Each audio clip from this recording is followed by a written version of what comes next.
ध्यान भारत का। गले में शील की माला, गले में शील की माला, गले में शील की माला, गले में शील की माला, पहन कर ज्ञान की कफनी, पहन कर ज्ञान की कफनी, उठाकर धर्म का झंडा करे उत्थान भारत का। उठाकर धर्म का झंडा करे उत्थान भारत का। बने हम हिंद के योगी, करेंगे ध्यान भारत का। बने हम हिंद के योगी, करेंगे ध्यान भारत का। जलाकर कष्ट की होली, जलाकर कष्ट की होली, जलाकर कष्ट की होली, जलाकर कष्ट की होली, उठाकर इष्ट की झोली, उठाकर इष्ट की झोली, जमा कर संत की टोली, करे उत्थान भारत का। जगा कर संत की टोली, करे उत्थान भारत का। बने हम हिंद के योगी, धरेंगे ध्यान भारत का। बने हम हिंद के योगी, करेंगे ध्यान भारत का। स्वरों में तान भारत की, स्वरों में तान भारत की,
उत्थान भारत का।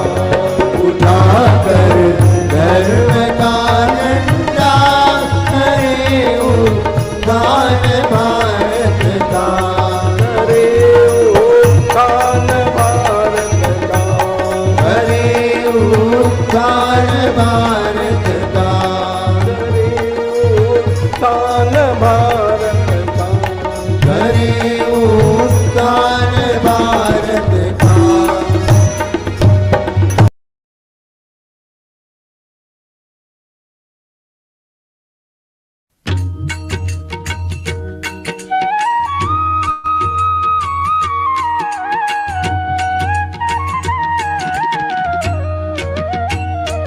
अधरं मधुरं वदनं मधुरं नयनं मधुरं हसितं मधुरं हृदयं मधुरं गमनं मधुरम्। मधुराधिपतेरखिलं मधुरं मधुराधिपतेरखिलं मधुरम्।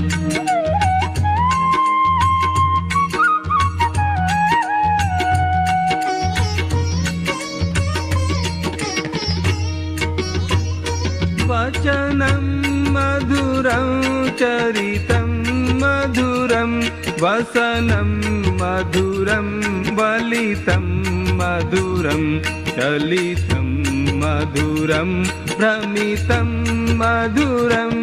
मधुराधिपतेरखिलं मधुरं मधुराधिपतेरखिलं मधुरम्।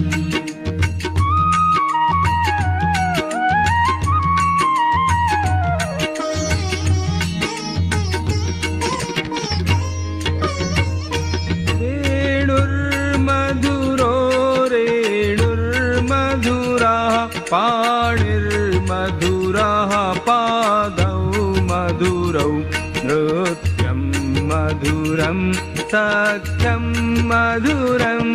मधुराधिपतेरखिलं मधुरं मधुराधिपतेरखिलं मधुरम्।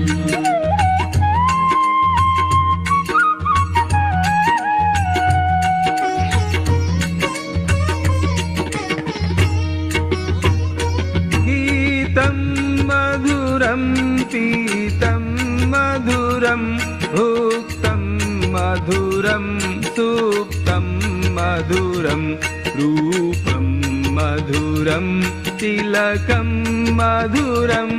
मधुराधिपतेरखिलं मधुरं मधुराधिपतेरखिलं मधुरम्।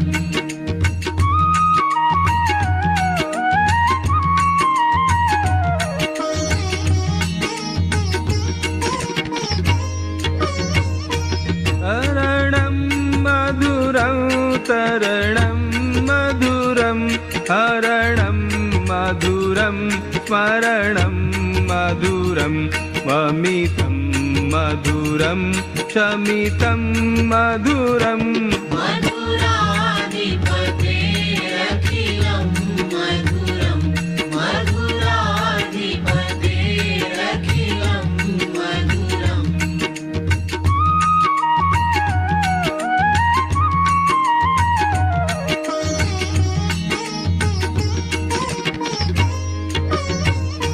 कुञ्जा मधुरा माला मधुरा यमुना मधुरा वीथी मधुरा सलिलं मधुरं कमलं मधुरम्। मधुराधिपतेरखिलं मधुरं मधुराधिपतेरखिलं मधुरम्।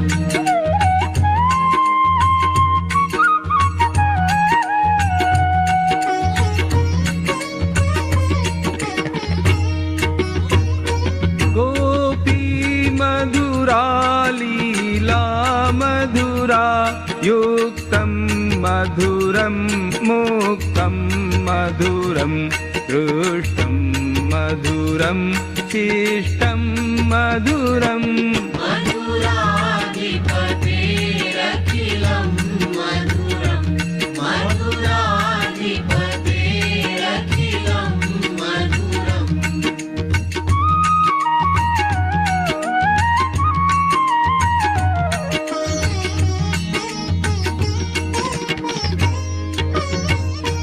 गोपा मधुरा गावो मधुरा यष्टिर्मधुरा सृष्टिर्मधुरा दलितं मधुरं फलितं मधुरम्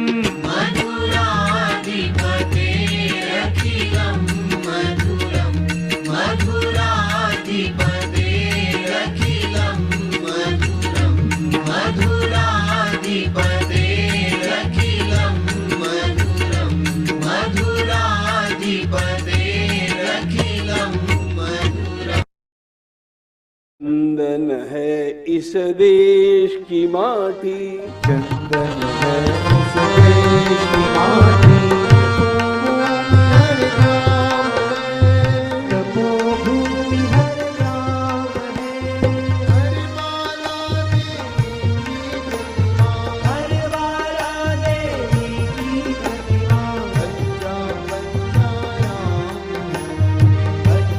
बच्चा राम चंदन है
वरनौ रघुबर विमल जसु जोदायक फलचारी बुद्धिहीन तनु जानिके सुमिरौ पवन कुमार बल बुद्धि विद्या देहु मोहि हरहु कलेस विकार।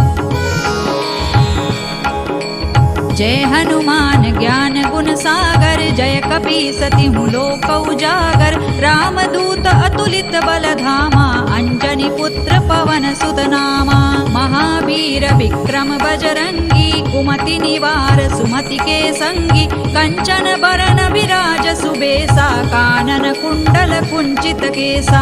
हाथ वज्र और ध्वजा विराजे कांधे मूज जनेऊ साजे शंकर सुवन केसरी नंदन तेज प्रताप महाजगवंदन। विद्यावान गुणी अति चातुर राम काज करिबे को आतुर प्रभु चरित्र सुनिबे को रसिया राम लखन सीता मन बसिया। सूक्ष्म रूप धरि सियहि दिखावा विकट रूप धरि लंक जरावा भीम रूप धरि असुर संहारे रामचंद्र के काज संवारे। लाय सजीवन लखन जियाए श्री रघुबीर हरषि उर लाए रघुपति कीन्ही बहुत बड़ाई तुम मम प्रिय भरतहि सम भाई। सहस बदन तुम रोजस गावे अस कहि श्रीपति कंठ लगावे सनकादिक ब्रह्मादि मुनीसा नारद सारद सहित अहिसा। जम कुबेर दिक्पाल जहाते कवि कोविद कहि सकै कहाते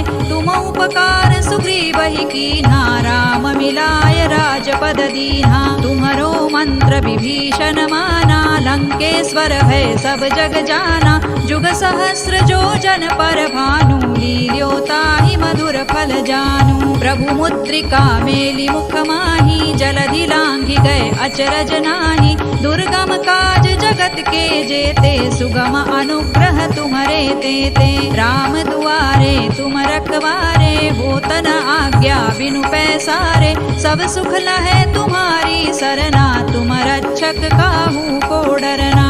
आपन तेज संभारो आपे तीनों लोक हांकते कांपे भूत पिशाच निकट नहीं आवे महावीर जब नाम सुनावे। नासै रोग हरै सब पीरा जपत निरंतर हनुमत वीरा संकट ते हनुमान छुड़ावे मन क्रम वचन ध्यान जो लावे। सब पर राम तपस्वी राजा तिनके काज सकल तुम साजा और मनोरथ जो कोई लावे सोई अमित जीवन फल पावे। चारों जुग परताप तुम्हारा है प्रसिद्ध जगत उजियारा साधु संत के तुम रखवारे असुर निकंदन राम दुलारे। अष्ट सिद्धि नौ निधि के दाता असवर दीन जानकी माता राम रसायन तुम्हारे पासा सदा रहो रघुपति के दासा। तुम्हारे भजन राम को पावे जन्म जन्म के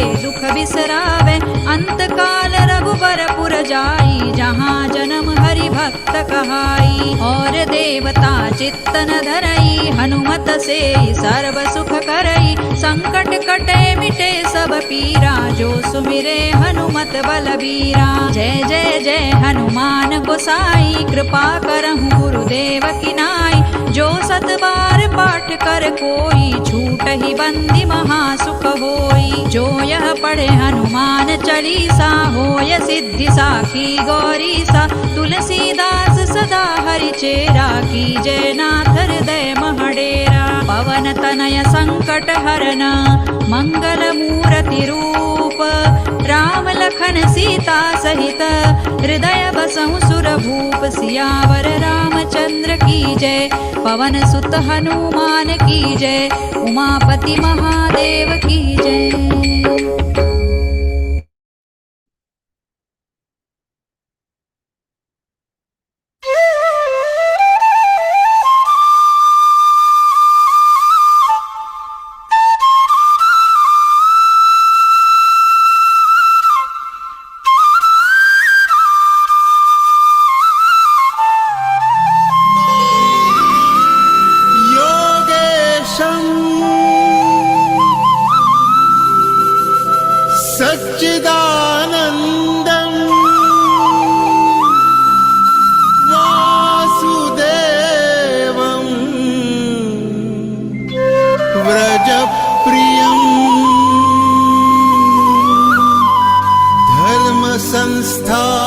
संस्थापकं वीरम्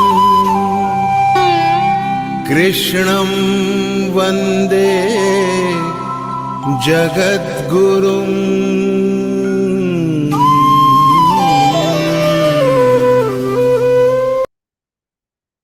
Jai Shri Krishna to everyone.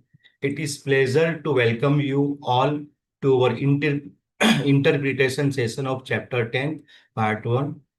In the fast-paced world, it is blessing to take a moment for ourselves to connect with our inner peace and soul.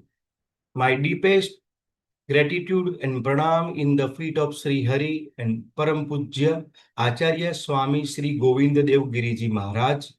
On behalf of Geeta Pariwar, I Pranav Pancholi, welcoming you in the chapter 10th Vivechan in English. Let us take prayer first with calm minds and open hearts. I now invite Sapna Roy Didi from Hyderabad. She has joined Geeta Pariwar in November 2022. She is giving seva as a technical assistant in L3. So welcoming to Sapna Roy Didi for a prayer. वसुदेवसुतं देवं कंसचारूरमर्दनं देवकी परमानन्दं कृष्णं वन्दे जगद्गुरुं श्रीकृष्णं वन्दे जगद्गुरुं। जय श्री कृष्ण सभी को। Thank you, Didi. Thank you very much. धन्यवाद भैया। Now move on to the deep Prajvalan, enlightening our Zoom room.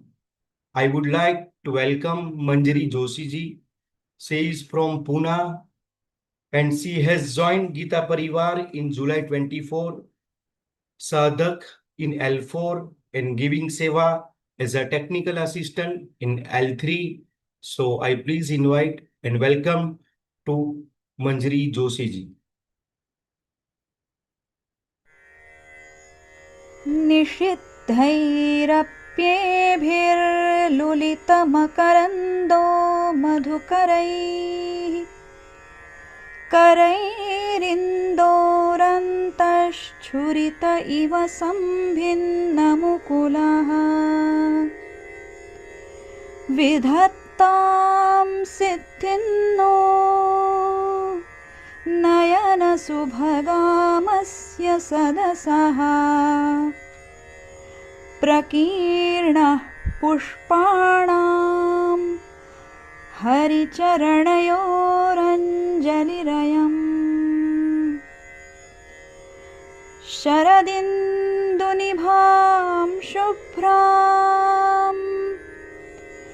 शुभ्रवस्त्रैरलङ्कृतां कलहंसकृतावासां वरदां Sharada नुमः। Thank you, Didi. You have enlightened our Zoom room. Thank you very much. Here is a great opportunity for those who has missed Geeta Parivar class to join. So now our new L1 batch is starting from 5th September.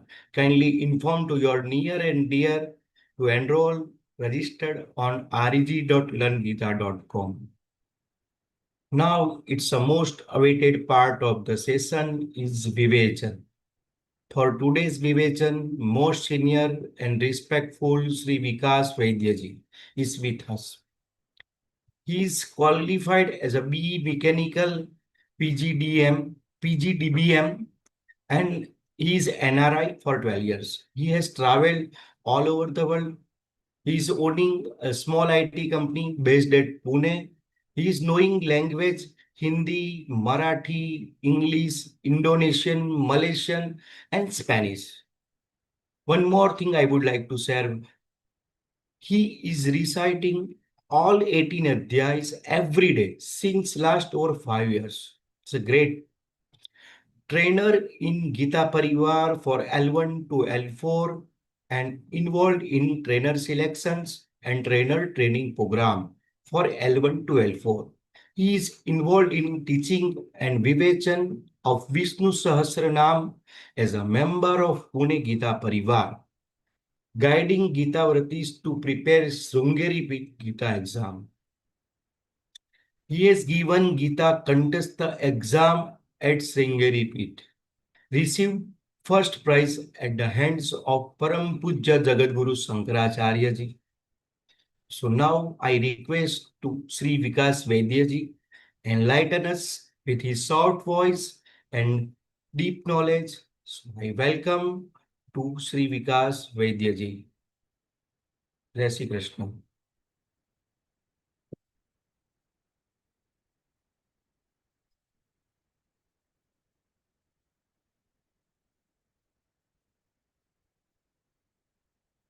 So due some technical reason, he is joining. So once again, I would like to tell you about our new Geeta classes from 5th September. So kindly remind and share the link to your near and dear and be a part of Geeta Sevi. Geeta Pariwar is a big Pariwar. So you have learned in L4 now. Maya, there is some technical issue. Please clear in 2 minutes. Okay. So kindly, please, Didi, if you are having a chapter 10th recitation video or audio, please run.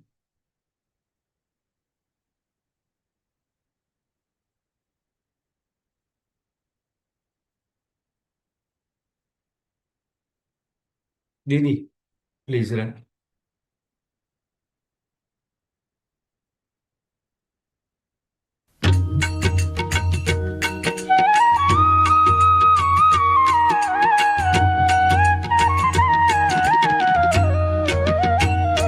Adharam madhuram vadanam madhuram nayanam madhuram hasitam madhuram hridayam madhuram gamanam madhuram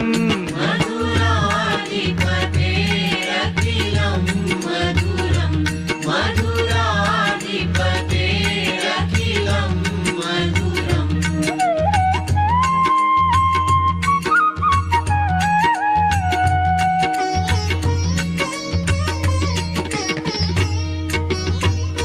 वचनं मधुरं चरितं मधुरं वसनं मधुरं वलितं मधुरं चलितं मधुरं भ्रमितं मधुरम् मधुराधिपतेरखिलं मधुरं मधुराधिपतेरखिलं मधुरम्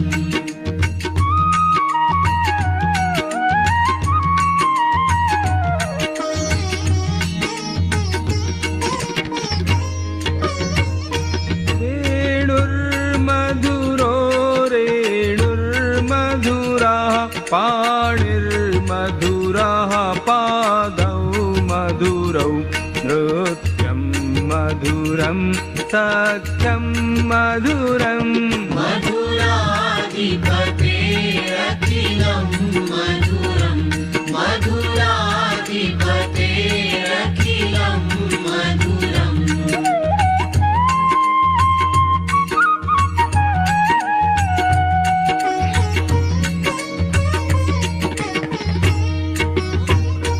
गीतं मधुरं पीतं मधुरं भुक्तं मधुरं सुप्तं मधुरं रूपं मधुरं तिलकं मधुरम् मधुराधिपतेरखिलं मधुरं मधुराधिपतेरखिलं मधुरम्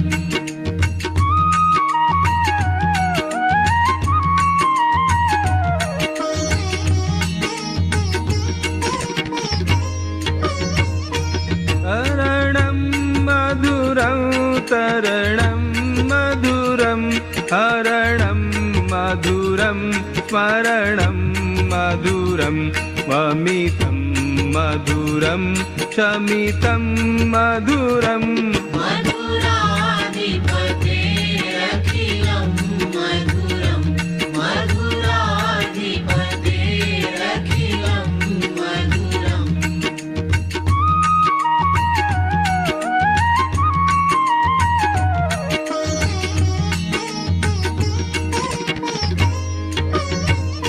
कुञ्जा मधुरा माला मधुरा यमुना मधुरा वीथी मधुरा सलिलं मधुरं कमलम्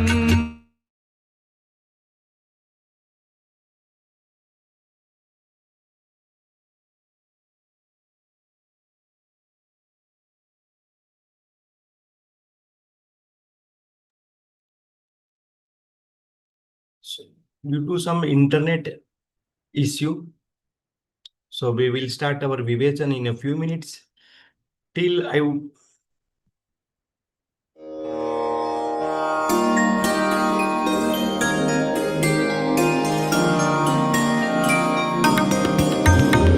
सद्गुणों की साधना में ध्येय ज्योति नित जले सद्गुणों की साधना में ध्येय ज्योति नित जले संग्राममय जीवन धरा पर विजय रथ ले हम चले सद्गुणों की साधना में ध्येय ज्योति नित जले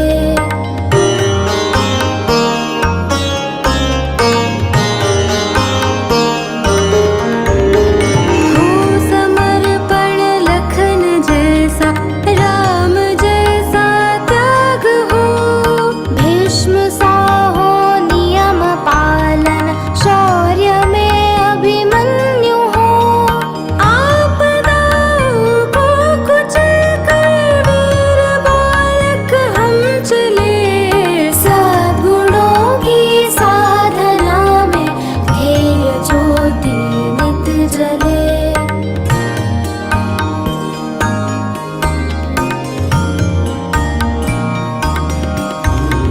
बुद्ध जैसे कारुणिक हो धीर हम महावीर से ध्रुव जैसे निश्चयी सत्याग्रही प्रहलाद से दुर्दम्य सारे संकटों में अग्निपथ पर भी खिले सद्गुणों की साधना में ध्येय ज्योति नित जले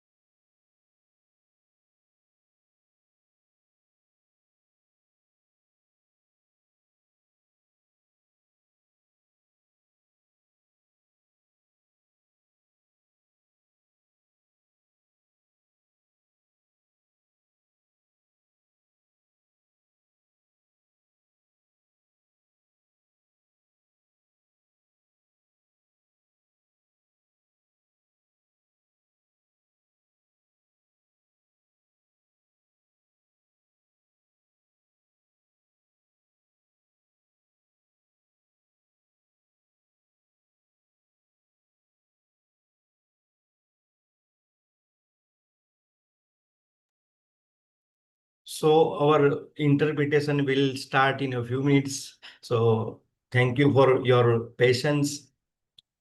आपकी श्रद्धा और सबूरी हमारे लिए बहुत ही अच्छे. तो we are starting our chapter 10th विभूति योग part 1 in shortly.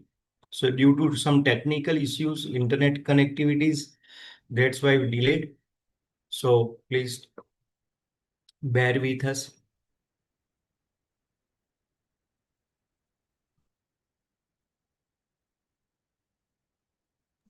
मैं जब तक शेयर करती हूँ भैया, अभी टेक्निकल प्रॉब्लम सॉल्व नहीं हुआ, अभी 1-2-3 मिनट लगेंगे please. Okay, not an issue. Didi, just wait. Okay. Okay. Take your own time, Didi. Rasmi Didi has hand raised. Yeah. Okay.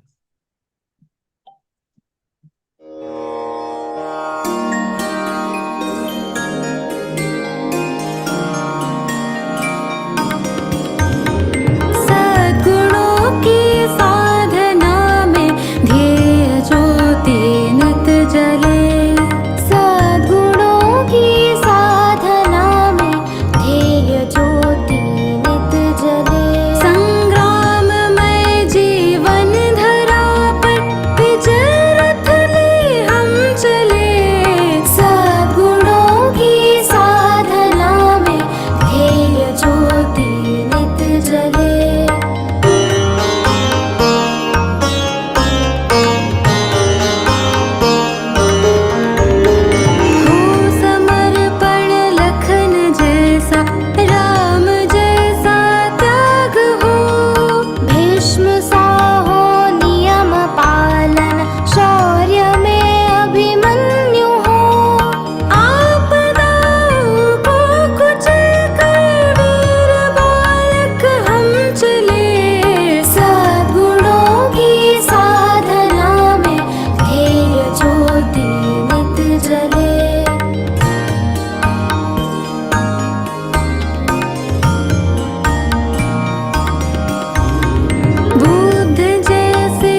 Jai Shri Ram.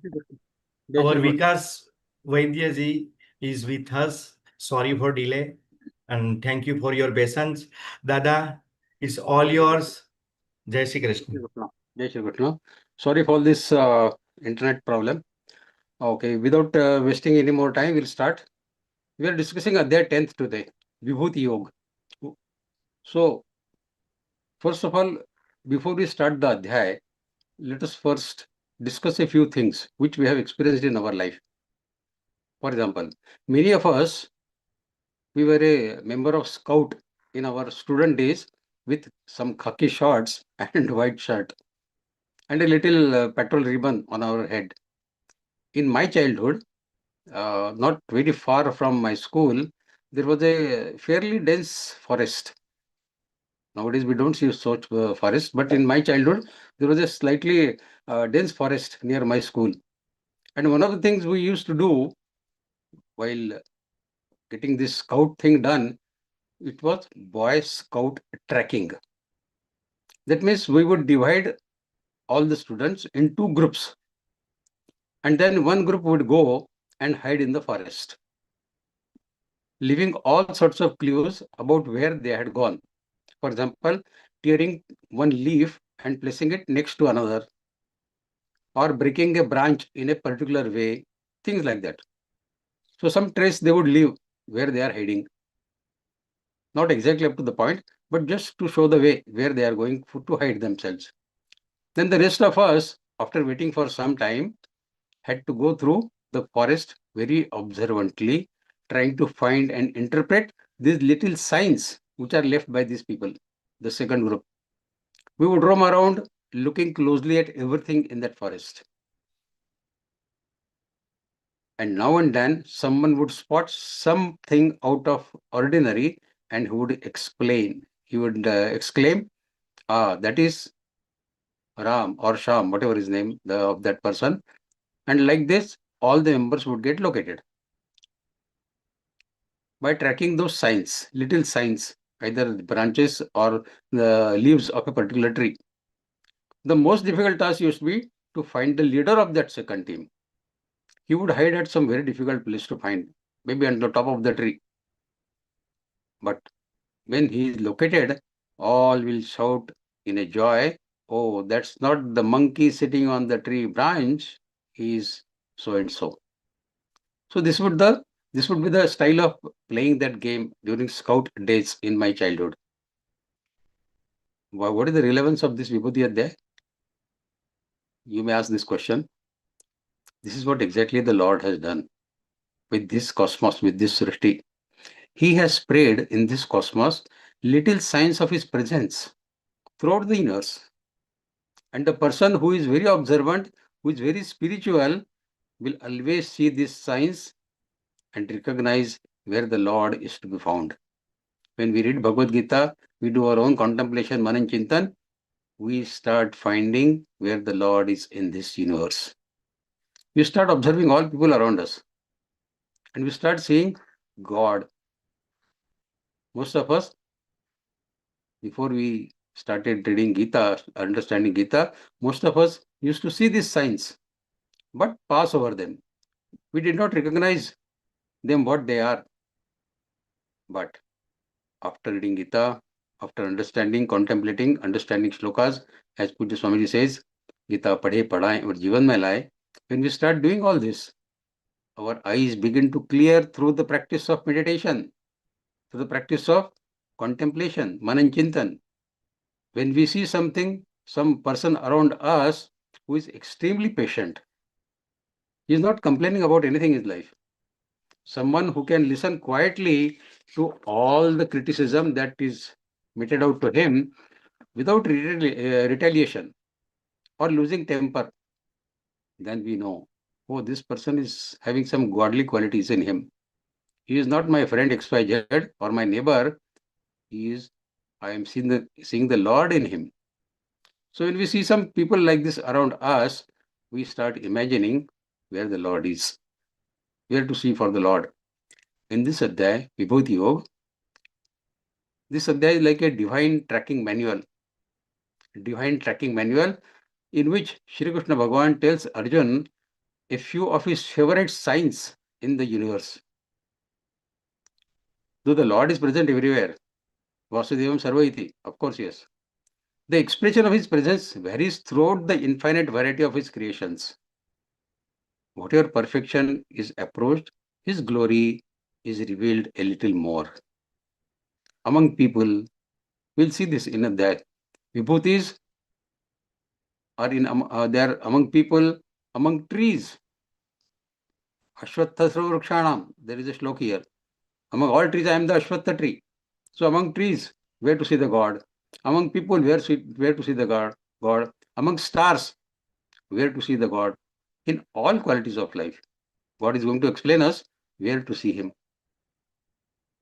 There is an English poem saying, to display his eternal attributes in their inexhaustible variety, the Lord made the green fields of time and space and the living garden of cosmos, so that each branch, each leaf and fruit reveal his innumerable glories. Who can create this cosmos, this wonderful cosmos? This is Vibhuti Yoga, God's creation, which we are going to experience in this Adhyay, where to see for God in this cosmos, in this universe, and ultimately come to a conclusion, Vasudevam Sarva Iti. The importance of this Adhyay is that we start seeing God in every aspect, in every part of this cosmos. There is no place where God is not there. And this helps us in our meditation, in our Manan Chintan, that God is around us. I'm talking to you, God is listening somewhere in this room.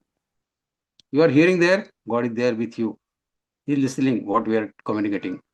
So God is there everywhere. And this is what we are going to realize in this Adhyay. It's a wonderful Adhyay to tell us this basic principle about Vasudevam Sarva Iti. With this, we'll start reading the Adhyay. First slok. Om Shri Paramatmane Namaha.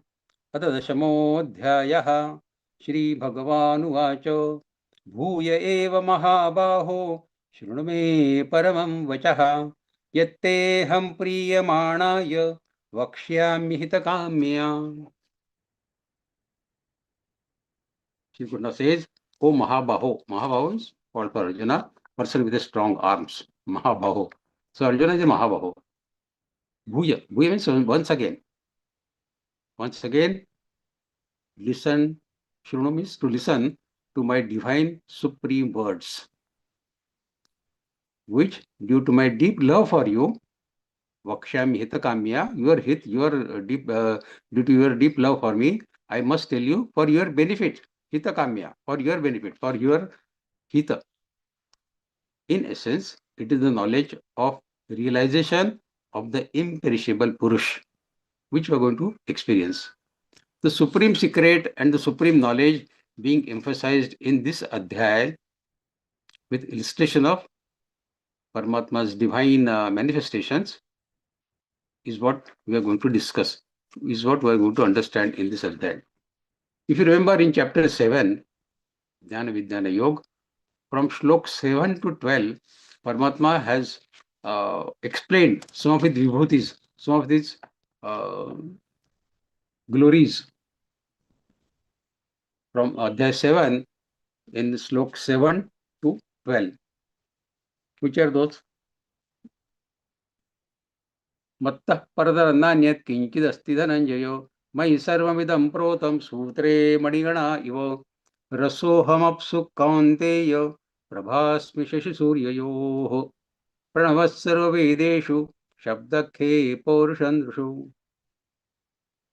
punyo gandha prithivyancho tejasyasmi vibhavasu जीवनम सर्वभूतेषु तपश्चास्मि तपस्विषु बीजमां सर्वभूतानां विद्धि पार्थ सनातनम बुद्धिर्बुद्धिमतामस्मि तेजस्तेजस्विनामहं बलं बलवताय चाहं कामरागविवर्जितं धर्माविरुद्धो भूतेषु कामोऽस्मि भरतर्षभ. And ये चैव सात्विका भावा राजसास्तामसाश्च ये मत्त एविदितान् विद्धि न त्वहन्तेषु ते मयि. These are all the vibhutis. Raso hamapso kaunteya. Prabhasmi shashi suryo. The light of Shashi, that means the moon and the sun, is me only. So like this, several vibhutis are explained in 7th Adhyaya. In 8th Adhyaya, Paramatma has explained about what is Adi Yajna. So vibhutis are explained by God in chapter 9 also. It is for this reason that Sri Krishna is saying Bhuya. That means once again. I explained this to you in 7th Adhyaya, in 8th Adhyaya and 9th Adhyaya. Now listen to it again. Once again is Bhuya. In this chapter, many more such glorious manifestations of God are being declared by God Himself. Shri Krishna Himself is going to explain to motivate Arjun to adhere to the right course of Karma Yoga by fully trusting in the supreme power of God. This is also for the spiritual benefit of the world. We are going to gain knowledge. This is good for our spiritual journey. Spiritual reality is the only truth worth seeking. And attaining in this world, this is the only truth. This truth is nothing but God Himself. Ultimate truth is God Himself, nothing else. God is both in spirit, in object, which means the Nirguna and the Saguna, there is nothing without Him. He is Sagun, He is Nirgun, both. But the paradox is that He cannot be seen. Have we seen God? We have not seen. His Maya, His illusion is such that He asks us to penetrate His Maya so that we can reach Him. Now to penetrate His Maya is if we get the Jnana. We get the Jnana. And that is what we are trying to get through Bhagavad-Gītā. God wants all people to love and know Him because nothing else can liberate them and provide moksha to them. Our ultimate objective is to get moksha, isn't it? Gita has raised our expectations. Now we don't look at heaven as our ultimate objective. Our forefathers have been teaching us Swarga Prapti is the ultimate objective of human beings. But after reading Gita, we say, no, Swarga Prapti is a very limited objective. I will go to Swarga and consuming my all sattvic karmas, punya karmas, I will again come down here. Gita has taught us, don't look for some small objective like heaven. Come to me. You and me can become together. You and me are living together. Once you come to me, then you don't have to go to this cycle of birth and death. That is what we call as moksha. God loves all people like the mother leaves all her children.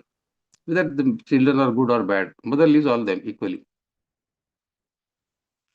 But people don't know this, that God is loving all of us.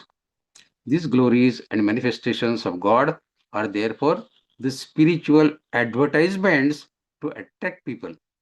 God is going to advertise Himself where He can be seen. So that we are getting attracted to God, where lies our liberation and salvation.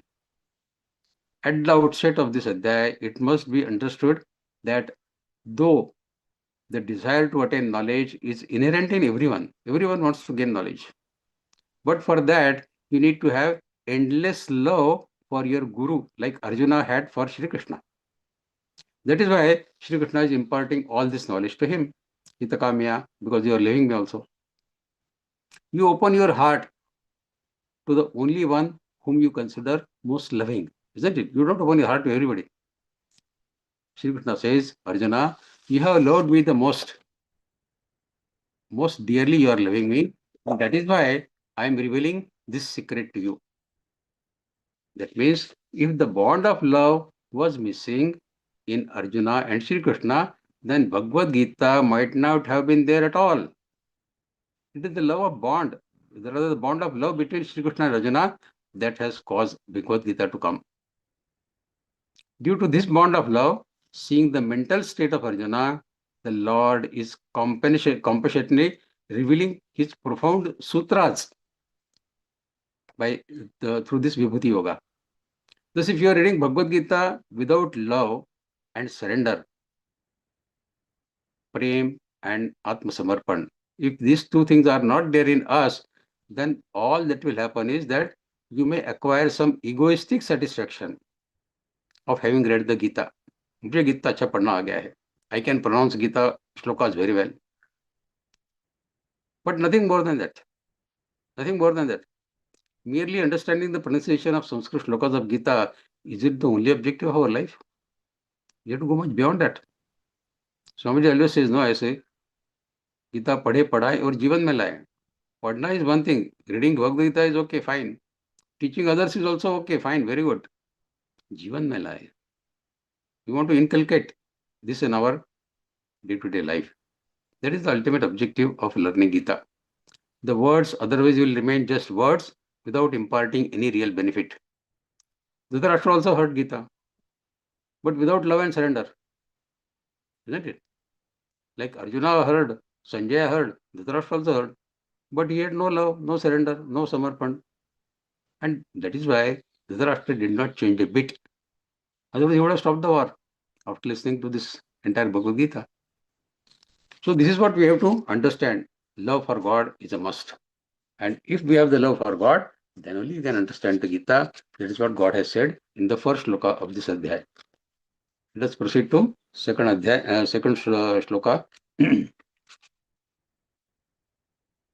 vidaswaragana prabhavanna maharshayah amadirhi devanam maharshinancha sarvashah.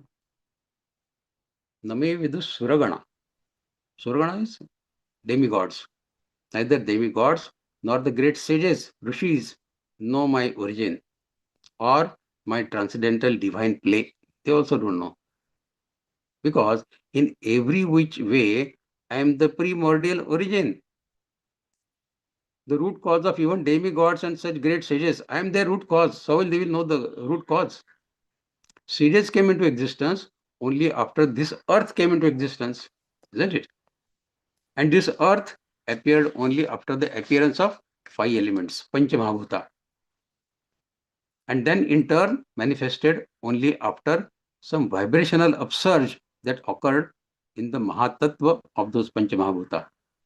Thus, had there not been any movement in the Mahatattva, there would not have been these 5 elements, Panchamahabhuta. And consequently, there would have been no sentient being either. Then who would have known about what if there was nothing? After all, can you be the witness of your father's or your grandfather's birth? Not possible, no? You were not there that time. So Paramatma is primordial. Nobody was there when God is there. Neither do you know your ancestors. Because you don't know, you were not there when your ancestors were there, when they were born. Your father will know you because he has seen your birth. But you have not seen your father's birth, isn't it? So no one can claim to have seen the birth of their father or grandfather. Analogically, no human being can ever claim to have seen the origin of this world, this universe. God is a difficult to understand mystery, the unknowable. Even the rishis and devas do not know him. That is what God, Shri Krishna is saying, Name vidusaragana prabhavanna maharshayah ahmadiri devanam. So rishis and devas are enlightened souls. But God says they also don't know me because they are a part of Prakriti. Being subject to birth and death. Everything that comes under Prakriti is subject to birth and death. How can the creation know the creation of Creator? We are the creation. How can we know the creation of our Creator? Is it possible? Scriptures, our Shastras say that nobody knows the God truly. Because knowing God means becoming God. If you know the God, then you are God itself. So once the knower becomes the known himself, then there remains no knower. If we know the God, then we are God himself. Nobody can become the God without becoming the soul, his fragment. We must realize that our Atma, our soul, is a fragment of God. We learn this in 15th Adhyaya. So, Mama Vamshu Jiva Loke.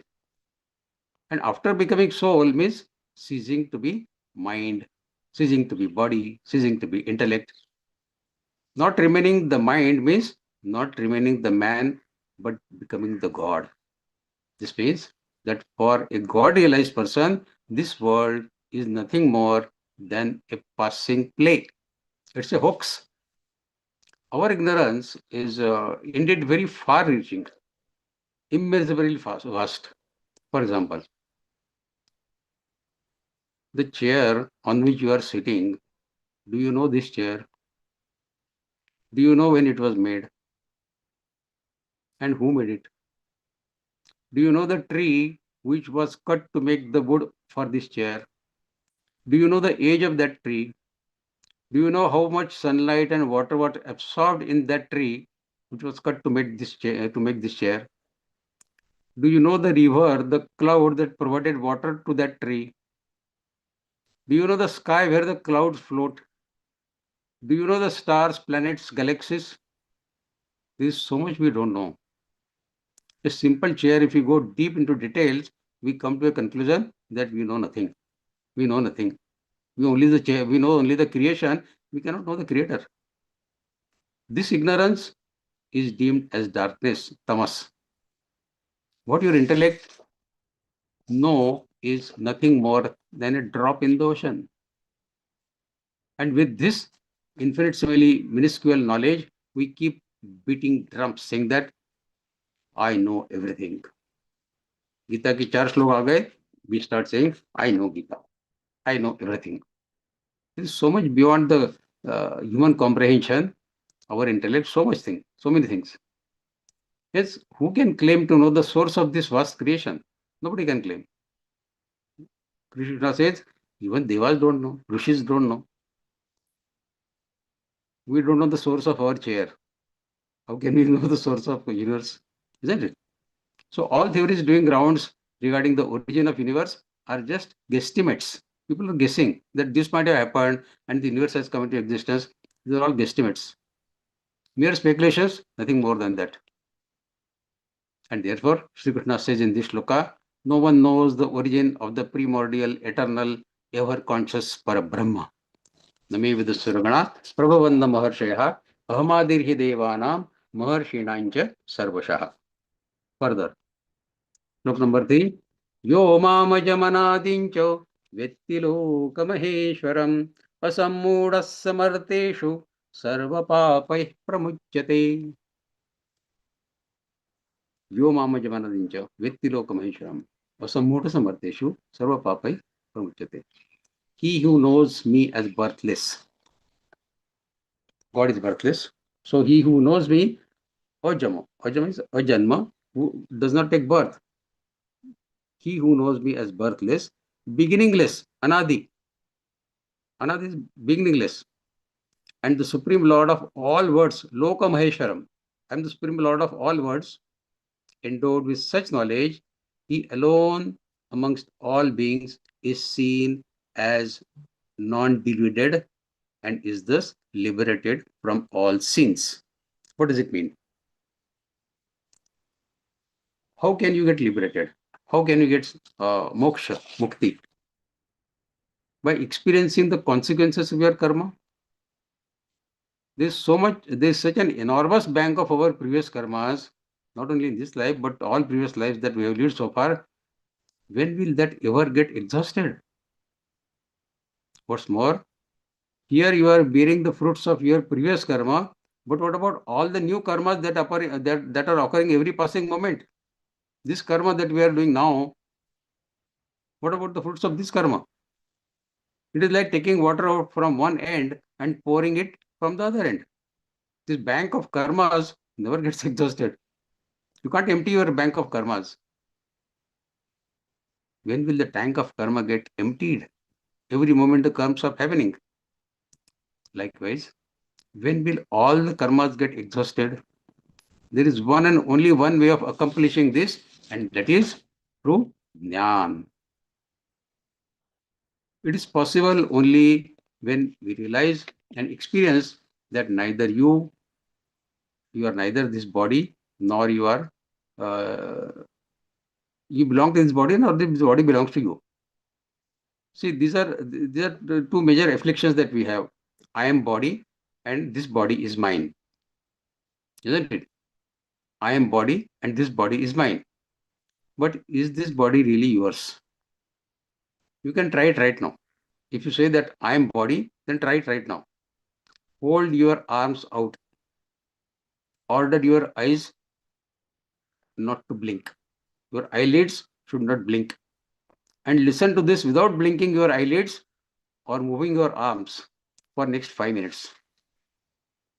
Can you do it? What will happen? Once a disciple, a Shishya, he complained to his guru that he was finding it difficult to sit at one place and watch his breath. Guru was teaching him how to enter into meditation. So he said, you first control your breath, monitor your breath. So he said, I cannot sit at one place and monitor my breath. Watch my breath, I cannot do it. I find it very difficult. The Guru said, okay, no problem. I will teach you how to do it.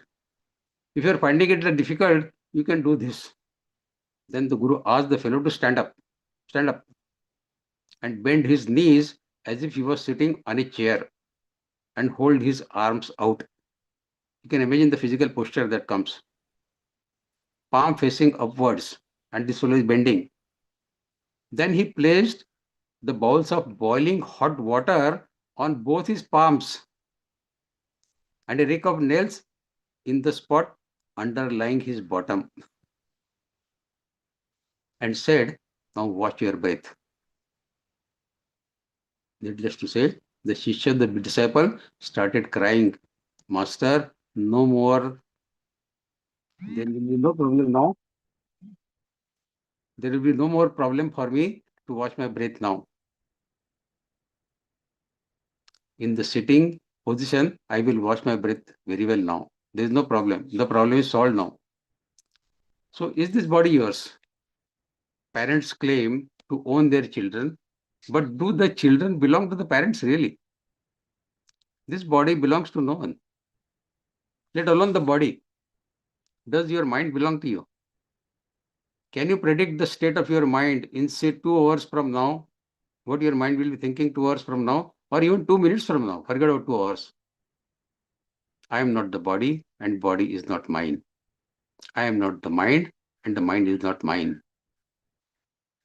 I am not the intellect, and the intellect is not mine. What will come in my intellect after 5 minutes? I don't know.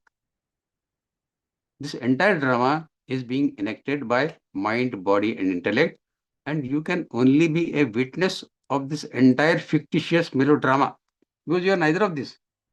You are neither body, nor mind, nor intellect. God says, it is the jnana that liberates you from the bondage of karma. When I am not the body, I am not the mind, I am not the intellect, that too is not I or mine. Nothing is mine. What's more, the fruits of karma too are not mine. Whatever pleasures or pain is experienced by the body or mind in accordance with the previous karmas, karma phala, that means, witness it as detachedly as if it is happening to someone else's body or someone else's mind. So Gita teaches us to be a witness of our own karmas, to be a witness of our own karma phalas. We are not the doer. Shri Krishna says, those who know me will be birthless, beginningless, Lord of this entire creation. Such jnanis are liberated from all their sins. Remember, you can get liberated from sins by compensating them by acts of virtue, punya karma. Earning crores by corrupt practices on one hand, and then donating 1 lakh rupees to a temple, believing the sins have been nullified by this virtue. That is really happen. Merits cannot delete your previous demerits. The account of merit and demerit runs separately, independent of each other. The consequence of your karma affect not only your body, but your mind also. Your mind is too affected by your accrued karmas.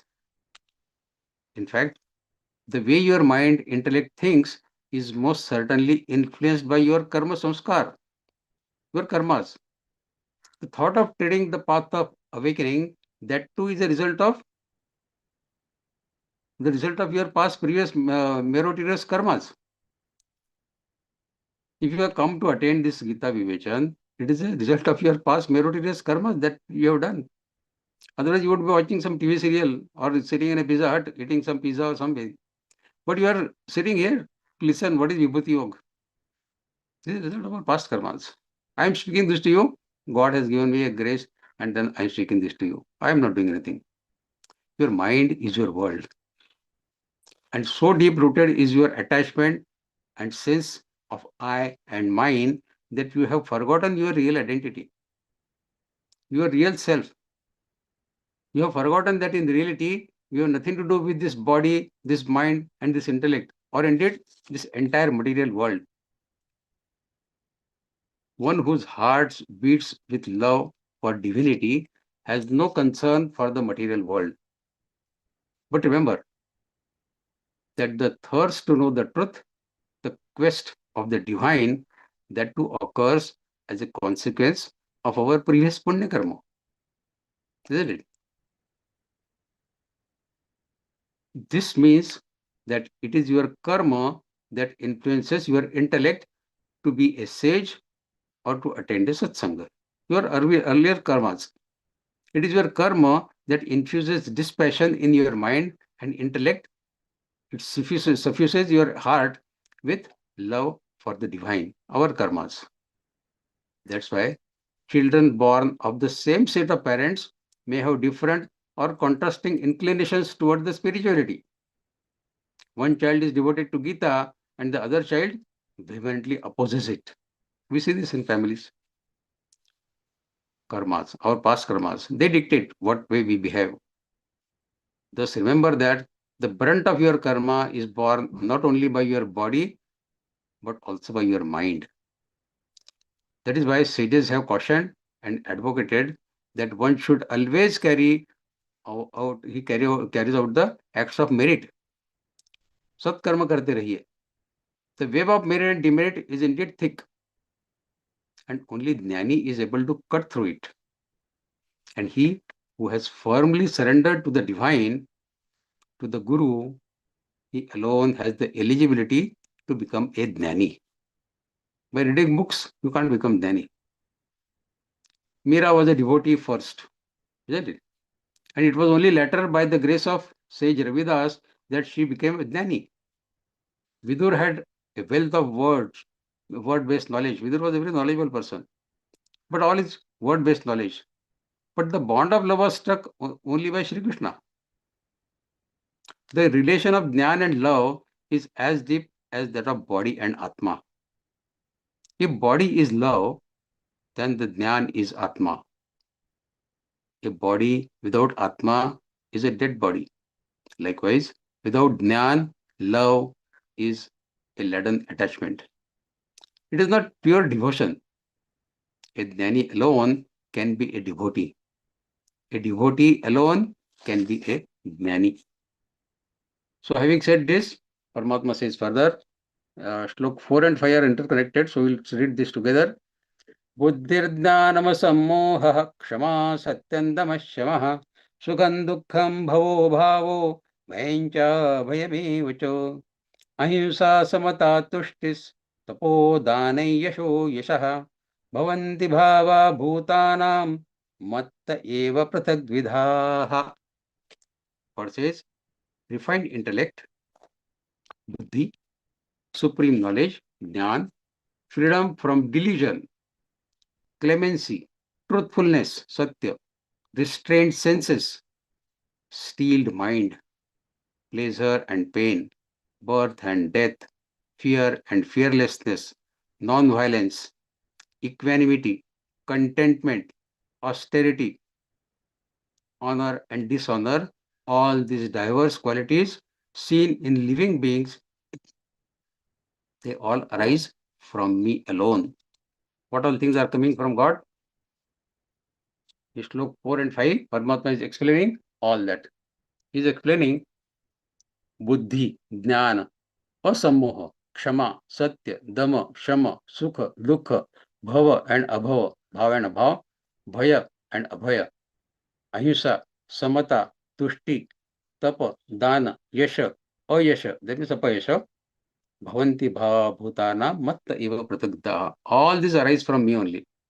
So every emotion that comes in our mind, God says, I am the creator of all your emotions. What are you talking? whether it is a sharp intellect or equanimity, whether it is the ability to perform the tapa austerity or benefaction, whether it is the ability to restrain or regulate senses or steel our mind, all this is divine grace of God. It is the power of divine that endows beings like us with these abilities or attributes. It is His grace on us. If we are talking something good, Satvik, it is His grace on us. So it is foolish to have ego and claim credit for these qualities. मैं बहुत ज्ञानी हूँ. अरे भाई आप कहाँ के ज्ञानी हो गए? ज्ञान is a Paramatma's attribute. He has bestowed it upon you. If we say any of this is mine, then it is foolish. Paramatma says it is emanating from me. All this. No human being has the capability or the capacity to of stealing his mind. It occurs only through divine grace. This Vivachan session 2 is an example of Lord's grace only. Else, what would have you been doing at this time? शाम का time है, Sunday का समय है. People would have been going and watching movies or going to restaurants, having some good snacks or dinner or whatever. Working, shopping, eating, meeting relatives, or gossiping at least, isn't it? If nothing else, gossiping is there. It is allowed all the time. But all we have been saved from a while, and we are sitting here. Instead, we are discussing this divine song of Sri Krishna here. It is nothing short of divine grace. Nothing short of divine grace. The sattvic sentiment of charity, forgiveness, austerity, contentment are a reflection of God's grace on us. If these qualities, these attributes are in us, it is God's grace on us. Thus, every time these benevolent, positive sentiments and qualities arise in you, know that the Lord is manifesting in your heart. Interestingly, do note that if the success or fame is due to the Lord, then the infamy and failure also rise from the God only, from the same divinity. Bhaya, abhay, both are coming from Him. Yash and ayash, both are coming from Him. A very deep message is being conveyed through this shloka. Don't pursue victory or honor, and don't fear failure or dishonor. Sri Krishna's life was an ideal example of choiceless living. God is teaching us to live choiceless life. He smiled irrespective of whether he received brickbats or accolades in his life, Sri Krishna. Whether he was treated with contempt or admiration. Sri Krishna did not just talk the talk, he actually walked the talk. He revealed all the love showered by Yashoda when the time came to leave her. He did that without hesitation. Isn't it? And after he left Vrindavan, he did not go back. When he was there, he was an ideal son of Yashoda. He performed the role of loving son to the hilt. The son who could not bear to see even a tear in his mother's eyes, but he left Yashoda. Yashoda kept crying, but he left. And a time came when the same Yashoda was weeping her heart out, begging Shri Krishna not to leave, but the Lord leaves her without regrets or without any remorse. Yashoda was tormented to see her dear son in such a callous way. He is leaving me. I'm crying here for him. So Shri Krishna is compassionate or hard-hearted. What we call? He is both. Shri Krishna is both, and he is neither. Shri Krishna is like a mirror that simply reflects all that comes in front of him. A mirror never insists that it will reflect only the beauty and nothing that is ugly. Shri Krishna is like that pristine mirror that reflects everything just as it is. If you have love in your mind, you will see the love. If you have hatred in your mind, you will see the hatred. Success or failure, fame or infamy, everything is reflected without prejudice or without bias. Who is a devotee? The one who is choiceless. The teaching that we have to take in this sloka is this, that we have to be choiceless. We are the devotee, though we have to be choiceless, who neither craves for success or fame, nor dreads failure or infamy. Look at Krishna's life. How he won so many battles. But then there was one battle where he had to flee the battlefield. He had to run away. Why? Because it was the right time, the right thing to do at that time. He did not worry about his image. What people will call, लोग क्या कहेंगे? We know the song, कुछ तो लोग कहेंगे, लोगों का काम है कहना, छोड़ो बेकार की बातों को, बीत न जाए रहना. For us, our life is running out. People will keep talking anything. Shri Krishna did not bother about this log kya kahenge. When repeated attacks were done on Mathura because a lot of demons wanted to kill Shri Krishna, he said, all people in Mathura are getting in trouble because of me. I better leave Mathura. I run away from here. So his name is Ranchod Das. That he ran away. He did not bother. People will call me Ranchod Das. Log kya kahenge? He did not bother about it. He did the right thing at the right time. Thus, don't triumph in success, because higher you go in success, the harder it will be to deal with when the success goes off, when success passes off. When your feet are firmly grounded in success, then alone you are able to withstand the failures with equanimity. So, be choiceless. Don't always insist that I will do only this. Be choiceless. The Pandavas would repeatedly seek Lord Krishna's blessings for victory in the war. But each time, Sri Krishna would reply, just wage the war, then whatsoever be the outcome, accept it. It is a war, so either you win or face defeat. Sri Krishna has been telling Arjuna that victory would give him the kingdom. But even if he were to die in the battlefield, he would still attain the heaven. We learned this in second Adhyaya. If he would wage the war without craving victory or fearing defeat, it would mean that he has indeed become a jnani. That is what God is calling jnani. Indifferent to triumph and loss, indifferent to success or failure. And this mental frame has to be established before we start executing the karma. It is not about karma phala. Whether karma phala is favorable or unfavorable, whether it is yash or apayash, whether it is sukha or dukh, even very ignorant person can also understand. One who does not understand this, either he is buddhu or he is very adamant, arrogant person. We are not like that. Paramatma is asking us to have our mental frame about karma phala before we start the karma. Whether we get loss or infamy, whether we get setback, whether we get victory or defeat, we will be calm in our antakarna, in our mind. That is the teaching Geeta gives us. Lord says, failure, defeat, that too is me only. Thus, when faced with setbacks, loss or infamy, see that too is a manifestation of divine only. Never get afraid with failure. That is also a manifestation of divine only. We see dreams. The dream snake biting the dream you. Suppose a snake is biting you in the dream. So it is a dream snake and you are also in dream. So a dream snake biting the dream you are nothing but your own mind. And when the dream ends, the entire dream world will also end. So we are living in a dream world. Likewise, when the dream of this material world will end, everything will end with it. Be it creatures, be it human beings, be it demigods, be it demons, incarnations, Ishvara, everything will dissolve, finish. What will remain is Parabrahma.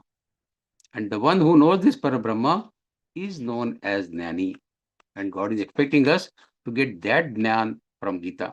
That whatever ultimately remains in this world, this material world, is Parabrahma. That only remains, rest everything dissolves. That is the ultimate Jnan. Next sloka, sixth sloka. महर्षय सप्त पूर्वे चत्वारो मनस्तथा मद्भावा मानसा जाता येषां लोक इमः प्रजाः. Now, Vibhutis are starting. God says, 7 great rishis, 4 ancient Kumars, 14 Manus, having my qualities, were born due to my will. This world is their progeny. That means the world has descended from all this. 7 great rishis, 4 ancient Kumars, 14 Manus. Vedas existed even in the time of Shri Krishna, isn't it? And that is how he is making reference to them. And the Vedas mention the 4 Kumars, Sanat Kumar, Sanak, Sanatana, and Sadanandan, and 14 Manus, including the Swayambhu. Shri Krishna says, I existed even before the existence of this primordial progenitor. We are the descendants of them. Obviously, Shri Krishna is referring to Parabrahma. See, in Gita, Shri Krishna has 2 roles. One is the charioteer of Arjuna, a human being like us, and second is Parabrahma. Now, this slok he is saying from his Parabrahma's point of view, that I am existing before all this. The unmanifest, eternal, all-knowing Chaitanya existed even before anything else happened. And Shri Krishna too is saying to Arjuna, know me to be the source of this entire dream world. Know me to be the causal seed of the gigantic creation of this cosmos. And this I is not I of the individual antakaran, but the microscopic, boundless, limitless, infinite, eternal, ever conscious, absolute Parabrahma. So this is Krishna is saying from the Parabrahma that he is Parabrahma. Maharsha Sapta. Saptarshi, we see in the sky, Saptarshi. The 7 great rishis are those who possess 7 qualities. They are long-lived. They have revealed sacred formulas. They are glorious. They possess divine vision. They are learned. They have realized the righteousness. And they are the inventor of Gotras. That means the subcaste. When we go for puja, Guruji will ask us, what is your Gotra? Isn't it? So they are the originator of this, inventor of these Gotras. The 7th here, they were Saptarshis are Marichi, Angira, Atri, Pulastya, Pulaha, Kratu, and Vashishta. They know Vedas. They are the administrators of creation and are appointed to help Brahmadeva, the creator of his work. Purva Chatvardha. 4 Kumars are Sanak, Sadanandan, Sanatana, and Sanat Kumar. They are the first to be born of the mind of Brahmadeva. They are the manifestations of the Lord. Now, something interesting to know. The research shows that the entire world population's physical appearance, if you analyze, it can be divided in 4 types. 4 types. Mongolian faces. You see Mongolian people. And under Mongolian comes China, Japan, Korea, Mongolia, Nepal, Tibet, all these. Second is Dravidians. India, Pakistan, Afghanistan, Sri Lanka, they are physic like Dravidians. Third is Europeans. USA, Europe, North America, or Europeans. And African, all African countries. So these are the 4 types of human beings if you analyze them based on their physical characteristics. Negroes, Africans are tall, black. Europeans are handsome looking, blue eyes, very fair looking. So can we say that the 4 Manus are the progenitor of today's human population? As Gita says, Manavastatha. In a day of Brahmadeva, which consists of some 43 billion years of our time, our mortal years, there are 14 Manus. There are different names of these 14 Manus. We will not go into details of name, but they are the creators and activators of the world, and they carry out the Brahmadeva's order of creating the remaining world. Manasa Jata, they are born of the mind of Brahmadeva in order to create the universe. So they can be called Brahmadeva's sons because Brahmadeva is created. Madbhava, they are all devoted to the God. That is what Sri Krishna says, Madbhava. So they are all devoted to Sri Krishna, they are all devoted to the God. Marsha Saptapurve Chatvaro Manavasthatha Madhava Manasa Jata Yeshan Loka Imah Prajaha. They have created the Praja of today. Next sloka, 7th. Etam vibhuti yogancha mamayo vetti tattvataha so vikampena yogena yujjate natra samshayaha. Now, after mentioning his divine glories in the form of feelings and persons, from slok 4 to 6, what we have seen just now, Ahimsa Satyama and all that, and this Maharshe Saptapurvi Chatpara Manusthatha. From the next sloka, Lord Krishna explains the fruits of knowledge of these divine glories. What are we going to gain by knowing these divine glories? God says, he who in essence knows my vibhutis, the universal majestic potency of God, that is vibhutis, and my yoga power, by virtue of dhyana yoga, undoubtedly he gets steadfastly established in unity with me. In unity with me. In this shloka, the Lord categorically states that the way to get established in Parabrahma is via the path of Dhyan, meditation. One has to actually experience the ultimate reality. Mere reading or listening to the words is not enough. Bookish knowledge does not help you in knowing the God. That is why we must know that just by reading Gita and the rest of the time gossiping or indulging in sense gratification, it will lead to nothing. If you are not bringing Gita in our life, you ought to spend your time in seva and meditation. If you are not doing this, then the words of wisdom will remain just the read words, nothing more than that. The Lord says that he who through Dhyana Yoga has attained total stillness of mind, he alone can attain the realization of the absolute Parabrahma.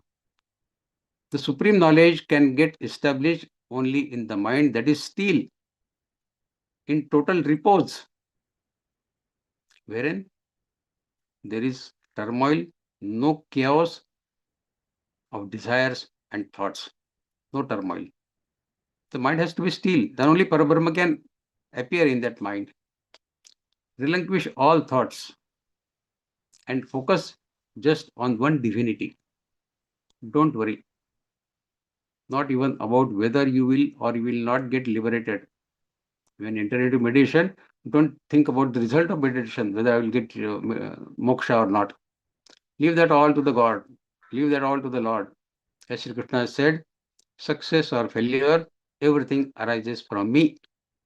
So whether it is liberation or bondage, leave it to the divinity. Etam vibhuti yogancha. Mama yovetti tattva.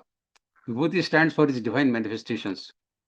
God's divine manifestations in the form of feelings and persons that we have seen in earlier shlokas 4 to 6. And yoga stands for Lord's singular infinite power, his Maya, Yoga Maya. All his divine glories are born of him through his divine yogic power. Nachavasthani bhutani paschami yogameshwaram. That is what we learn in 9th Adhyaya also. Yo vetti tattvataha. Vetti is to understand. Whatever we see in the universe is the power and glory of the God, of the Lord. A striver should behold every person, every object or action as a manifestation of Lord. Because all persons, all objects, etc. are the kaleidoscopic and perishable. So they have no singularity of their own.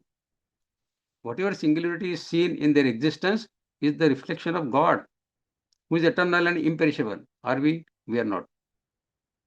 Therefore, the devotee, the seeker should behold Lord everywhere.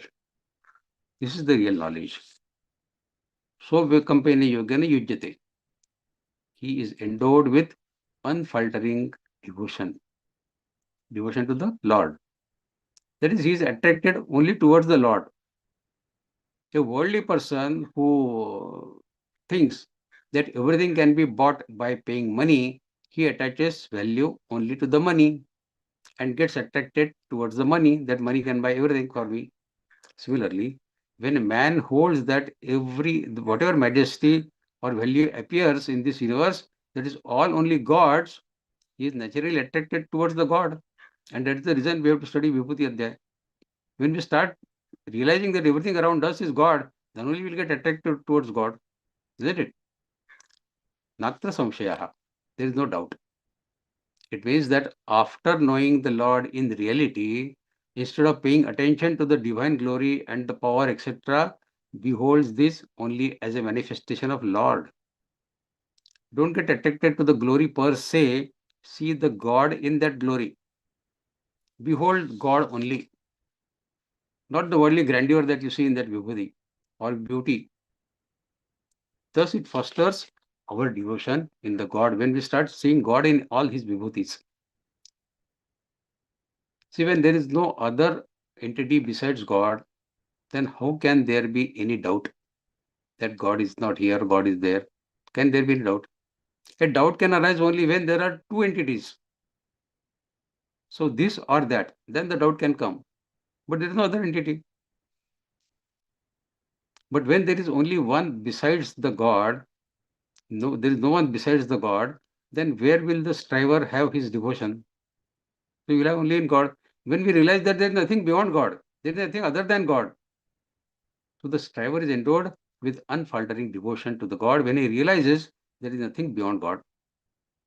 And God says, there is no doubt about it, that will end me. Next sloka, sloka number 8. God says, Aham sarvasya prabhavo matta sarvam pravartate iti matva bhajante mam buddha bhava samanvitaha. In the earlier sloka, Lord Shri Krishna explained that he who knows in reality his divine glory and power is endowed with unfaltering yoga of devotion. What is meant by unfaltering yoga of devotion? The answer comes in this shloka. God says, I am the cause of whole creation. From me, all things move. The wise, knowing this and full faith of and devotion, continue to worship me. That is, they take refuge only in me. You see, the creation and creativity are the consequences of the will of the God. The knowledgeable ones, appreciating the secret of this principle, they direct themselves to the cause. Cause is God. Effect is the world. Effect is the cosmos. People who know this, they get attracted towards the cause, that means to the God, rather than the consequence, rather than the effect, that is the manifested world. The one who has, in essence, known the God, known the essence of existence, he, in effect, has known everything that is there to know. And the one who has not known the God, such a being, despite knowing all objects in the universe, remains ignorant forever. Then be it Einstein or Shaw or Shakespeare or any person in the world, the bondage of ignorance persists. It is not broken. So despite being endowed with exceptional intelligence, all these people were intelligent, of course, such intellectuals end up knowing only one aspect of this material world. Einstein knew only one thing of this entire material world, and that too not completely. Many renowned philosophers, scientists, biologists, psychologists were known to be miserable in their personal life. They were expert in their field, but in their personal life, they were a total failure, totally miserable. And they were afflicted by one or the other mental illness. And quite a few ended up taking up their own lives. Now, when a philosopher or a psychologist or a psychiatrist treating others' minds when their own minds are deceased, that is indeed a stark irony, We see some psychologists even committing suicide. Gali was such a remarkable poet, but his personal life was without happiness whatsoever. He taught lots of principles to the people, but his own life was a mess. People strive to know this material world. Thus, they investigate and explore the geographical terrains, ocean rocks, animals, plants, stars, planets, human body, and so on. But is there an end to all knowing of all this? There is no end to it. Every day you come to know something new about this material world of phenomena. Just know that no worldly knowledge can ever impart a sense of completeness, a sense of perfection, or the sense of wholeness. That is why Lord says, the one who knows me to be the source of everything, he alone is intelligent. He alone is wise. He may be clever as far as worldly knowledge is concerned, but he alone is intelligent who first investigates his own identity, who explores the subject and not the object, who is the creator. You need to delve a little deeper. And deeper the scientist delves, greater is the possibility of his becoming more and more spiritual. He will ultimately come to this only, that ultimately creator of everything is God only. But for that, even the scientist has to go much deeper. The more a scientist digs into the nature of existence, the more perplexed he gets and the more he is filled with awe and amazement. Because it is beyond science. Now, do we know our worth, our value? There was a man. That man was about to commit suicide. Why I am telling this? Because we are learning so much from Geeta that we can attain God. We can become Parabrahma himself. So do we know our worth? We keep complaining about every small thing going wrong in our life. We don't realize our own worth. So a man was there, he was about to commit suicide, and an old man was roaming around on the bank of river in which this man was going to jump. He was about to jump in the river when the old man stopped him and he said, "Hey, what are you doing?" The person said, "Don't stop me. I have had enough in my life. There is nothing there is nothing in my life anymore now. Everything is useless. I don't want to leave. I never got what I wanted in my life. Only got what I did not want. God is against me. So why should I accept this life? I want to commit suicide." The old man said, "Okay, wait for a day. You can die tomorrow. Instead of today, you can die tomorrow. What is the rush? You say that you have nothing.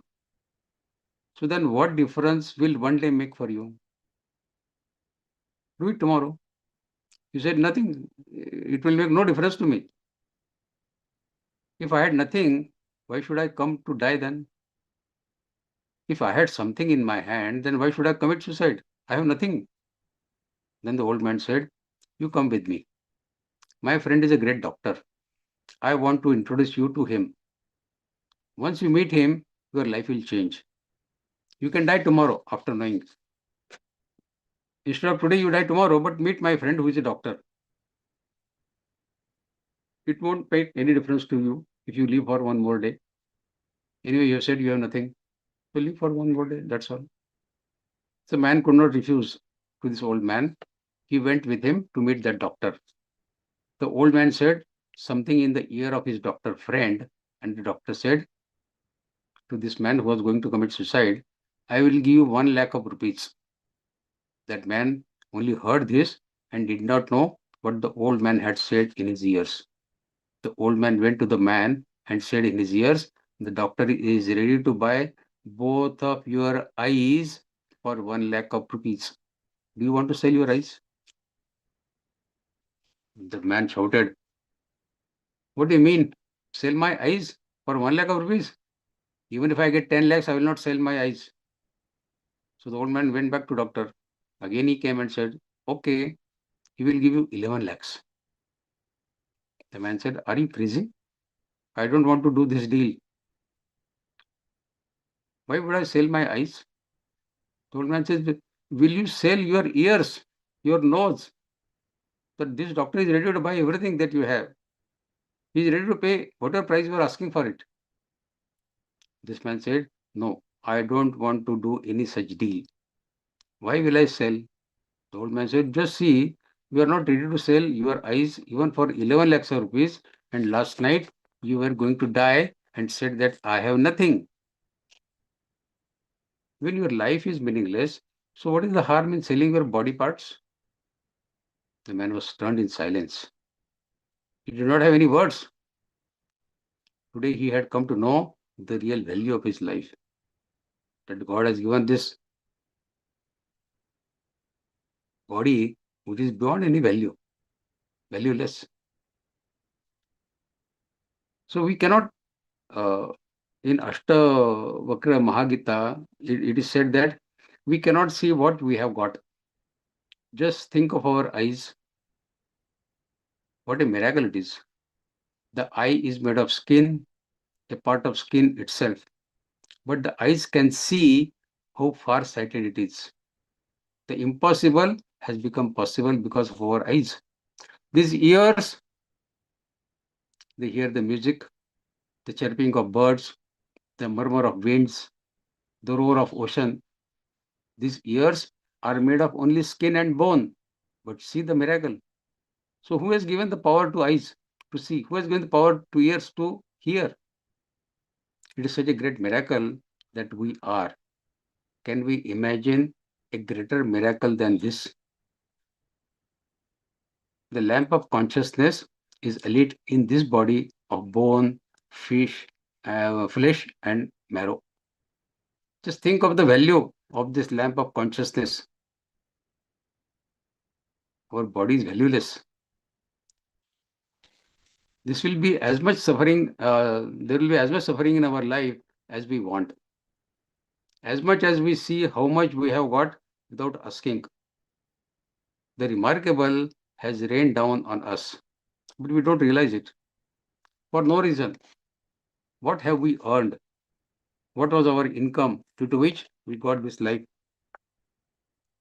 God has given us free. What have we done for this? Here we have got everything as a gift from God. Our eyes, our nose, our ears, everything. Still we are worried. Still we are sad. I have nothing. Acceptance is an indicator of evolution. Our preparedness or attitude should be that whatever happens, I am ready to face it.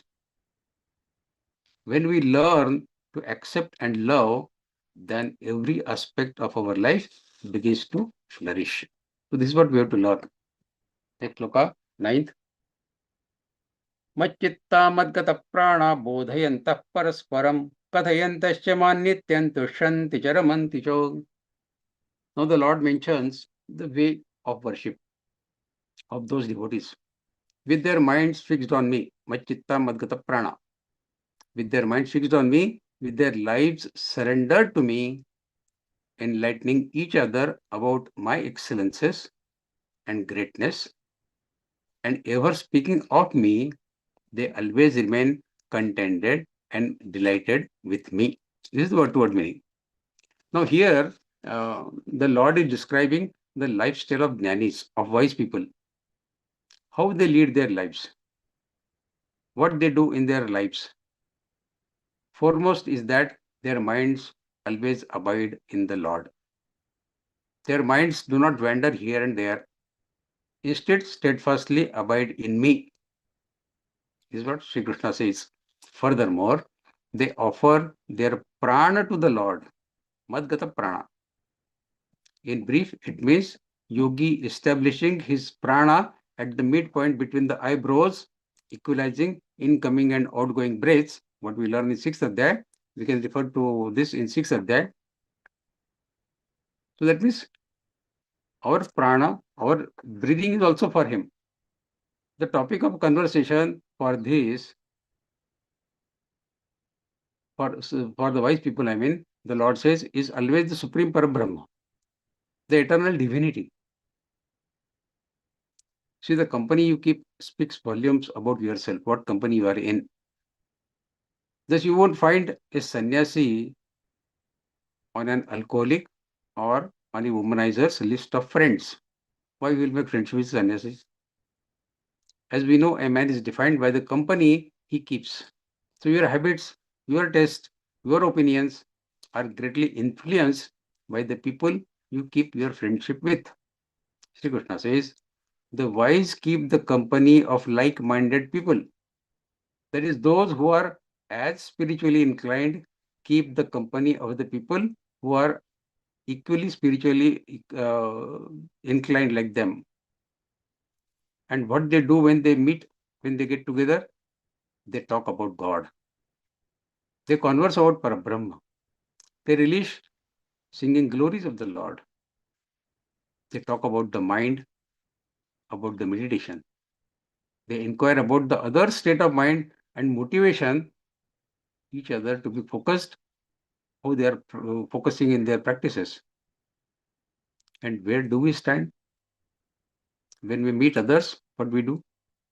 When we meet each other, the most common sentence we ask is, how are you? But your inquiry is about the physical well-being of that person and his family, for example. On the contrary, the sage, the Jnani, it is all about, are you in the now?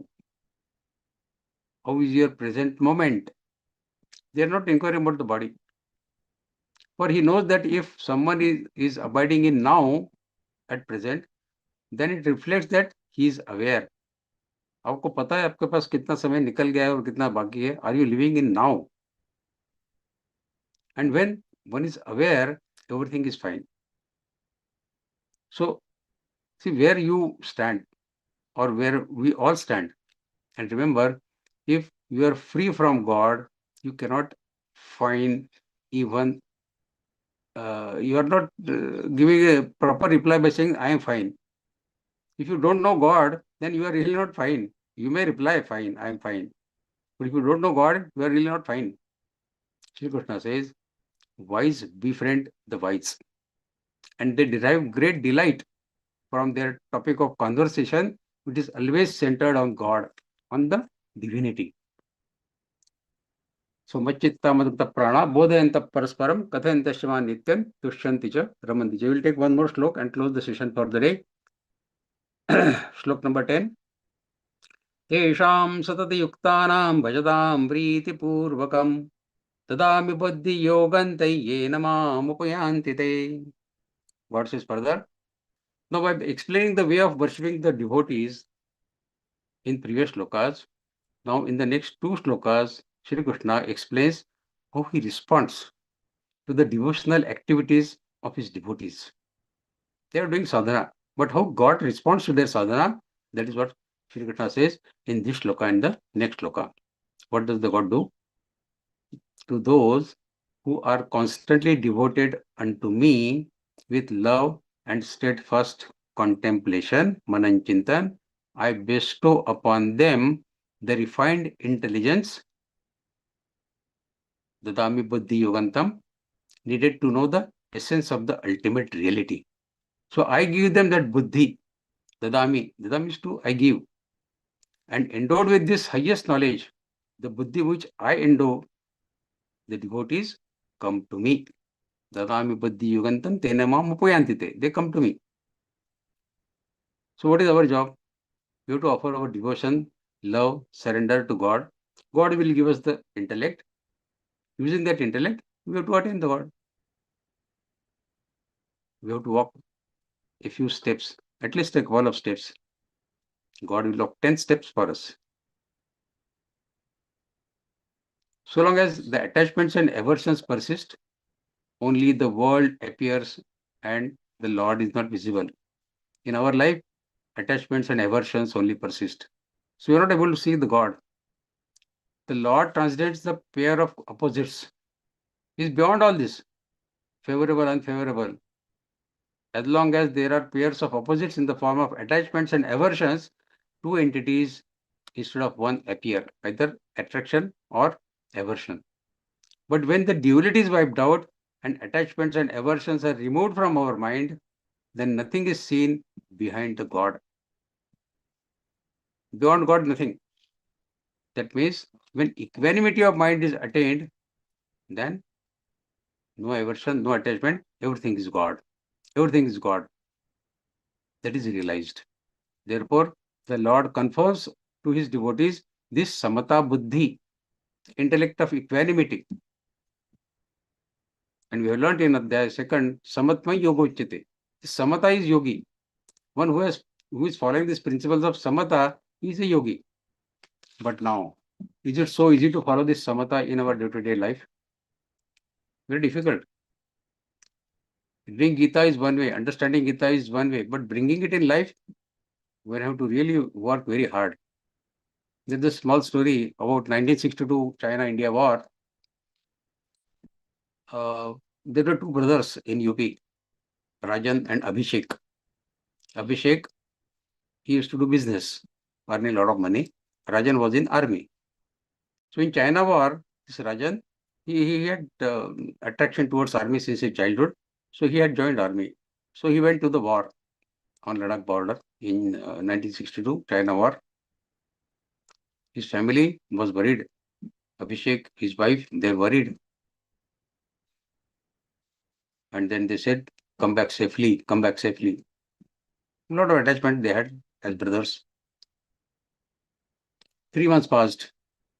The war ended after 3 months. And this Abhishek, he got a phone call from his brother Rajan. He said, I'm on the border and I'm soon coming home. Abhishek and his wife, they were both thrilled. Oh, Rajan is coming back. So they were very overjoyed and they said, okay, we are waiting. We are waiting for you. Please come back. We'll again start living together as we were living and enjoying our life together. We are waiting for you desperately. Please come. This fellow Rajan said, yeah, but there is one thing which I want to share with you. This Abhishek said, yeah, what is that? He said, I have a friend with me. He will come with me. So Abhishek said, okay, let your friend come. Our house is big enough. He can stay with us for as many days as he wants. No problem. He can stay with us for a few days. This Rajan said, no, but I want him to stay with us permanently. And something more which you should know is that my friend has lost one leg and one hand in the war. And I want to bring him to our home, to our house, and he will live with us permanently. There was a stunned silence when Abhishek and his wife, they heard this, that he's going to bring some fellow who has lost his one hand and one leg in the war. After a few moments, Abhishek said, we can accommodate your friend somewhere else, no? Why you should live with us? You find some other accommodation for him. He will find his own way to live life. Raja said, no. He is going to live with us only. Abhishek said, hey, look, we love you. That does not mean we leave somebody who is without hand and leg. How can we see that person every day and night in our house? We get up in the morning and we see a person without hand, without leg in our house. How will I feel? How my wife will feel? How will my children feel about that person? Whole day will be spoiled. Our life will be spoiled with the person, this kind of person living in our house every day. So find some other way. We cannot accommodate that person who has no leg or one hand that is missing. We cannot accommodate. Sorry. Rajan hung up the phone. After that, he did not call back, nor did he come home. After 6 months, Delhi police, they telephoned Abhishek. Your brother Rajan is dead. We suspect he has committed suicide by jumping from a tall building. Can you come and identify his body? This Abhishek went there. His wife also accompanied him. Both of them went. They identified Rajan's body. His face, they identified, yes, he is Rajan, my brother. But they were shocked to see that Rajan, he had lost one hand and one leg.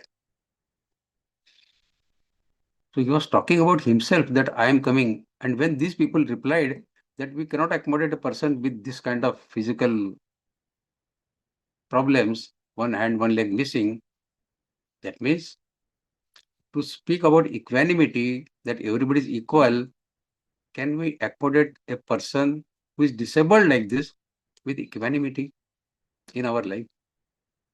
So to follow the principle of equanimity, easy to speak, but to follow it in life is a tough challenge.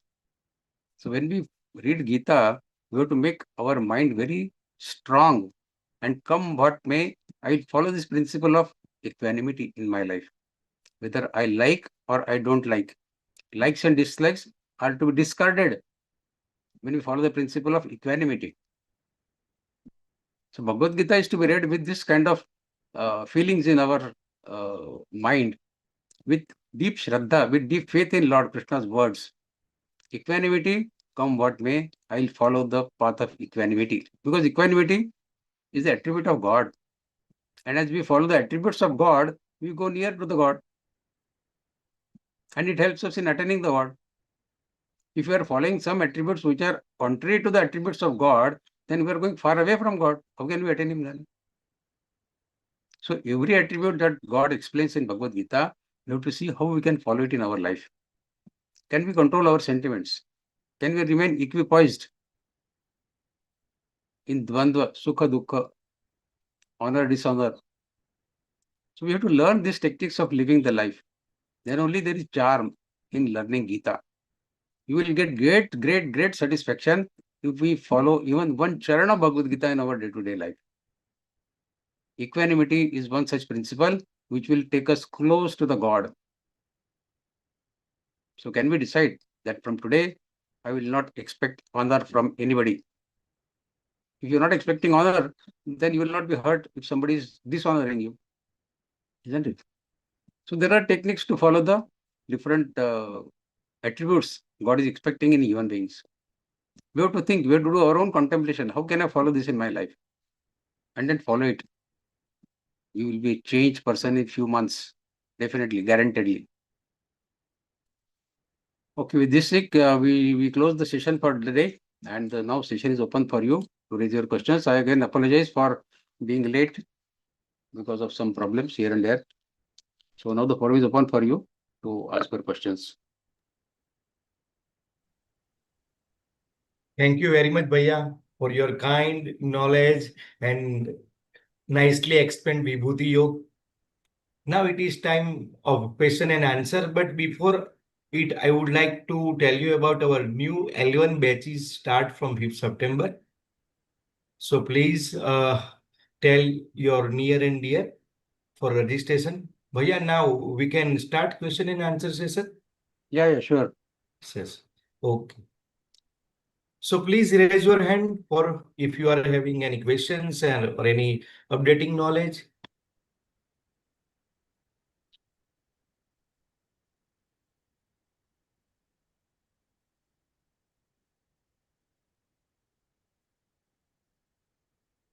Please. आशीष भैया Yeah. जय श्री कृष्ण भैया। आज आज राधे राधे, आज राधाष्टमी है और राधा भी अष्टमी में जन्म हुआ था, श्री कृष्ण भी अष्टमी में जन्म हुआ था। बहुत अच्छा लिंक है। और जीवन में लाने का जो बोल रहे हैं, हम कुछ सेवा दे रहे हैं गीता का, हम गीता पढ़ रहे हैं, दूसरों को पढ़ा रहे हैं, प्रचार भी कर रहे हैं जी। और अभी 1 साल से सेवा भी दे रहे हैं, जैसे कॉलिंग सेवा नए नए साधकों को और एडिंग सेवा। तो ऐसे ही कोशिश कर रहे हैं जीवन में लाने का। ये तो बहुत अभी और क्या बताएं इसमें। मेरा क्वेश्चन था जी वही कि राधा के बारे में, जो राधा कृष्ण का जो फोटो अभी दिखता है, राधा वो तो छोड़ दिया था वहां तो 11 साल की उम्र में तो वहां से चले आया था गोकुल से। तो फिर राधा कृष्ण का फोटो एक साथ कैसे हम लोग को दिखता है? वो तो एडल्ट में दिखता है राधा कृष्ण एक साथ। जैसे मैंने आपको कहा ना कि कृष्ण भगवान जब वो यशोदा के पुत्र करके थे तो वो आदर्श पुत्र थे, राधा के प्रेमी थे तो आदर्श प्रेमी भी थे। लेकिन जब एक बार छोड़ दिया तो छोड़ दिया, फिर उसमें अटक के नहीं रहे वो। तो हमको जो सीख मिलती है भगवान श्री कृष्ण के लाइफ से वो यही है कि हमारा कर्तव्य कर्म हम पार करते रहें, लेकिन किसी चीज में अटकना नहीं है। As a father we have to perform our duty towards our children, yes definitely. We have to perform our duty to our parents, no problem. Definitely we have to do. We have to perform our duty towards our wife, or wife has to perform her duty towards her husband. Definitely yes.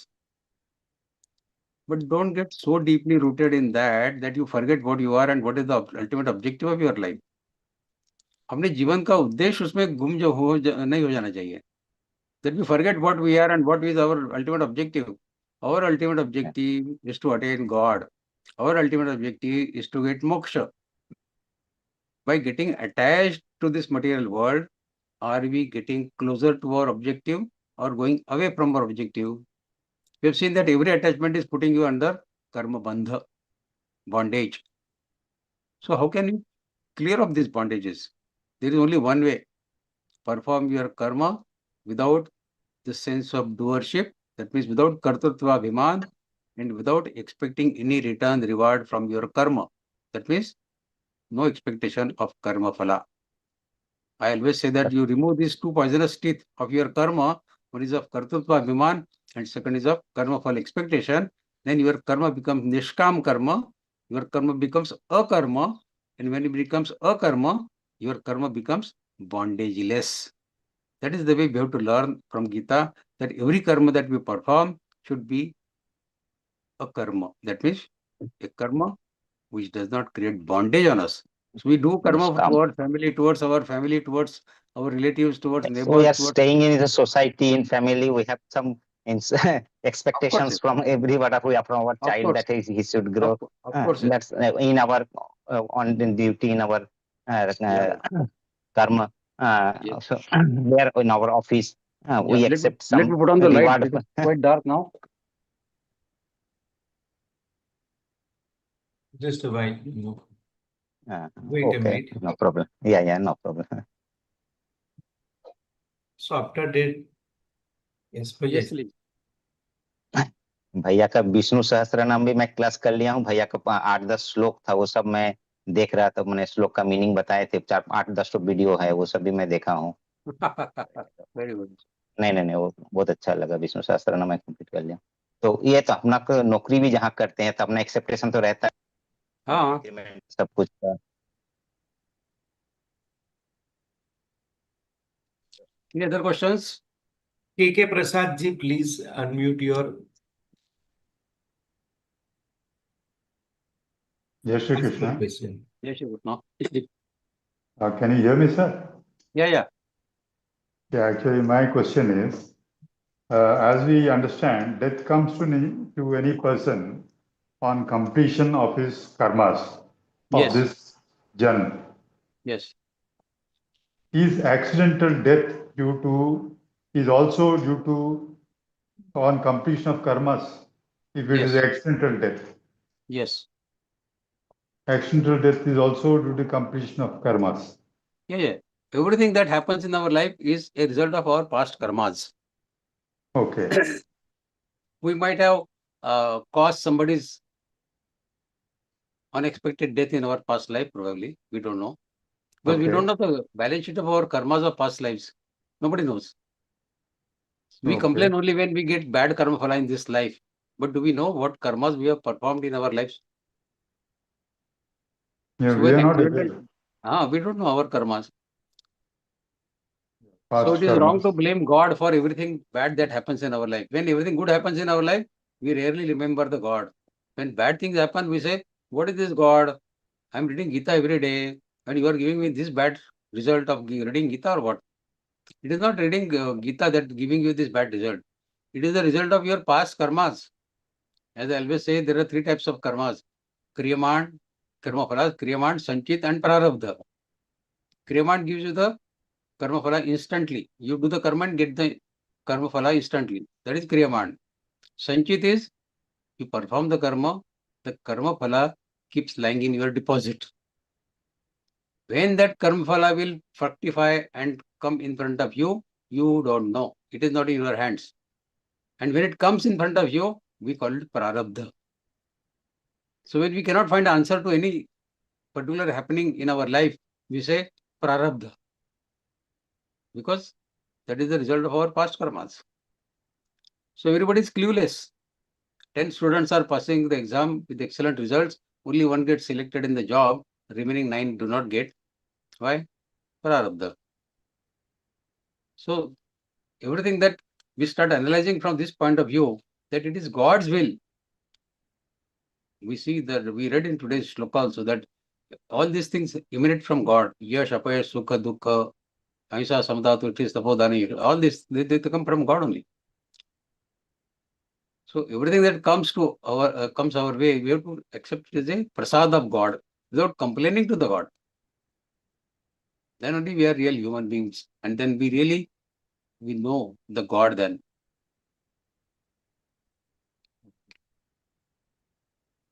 Any other questions, please?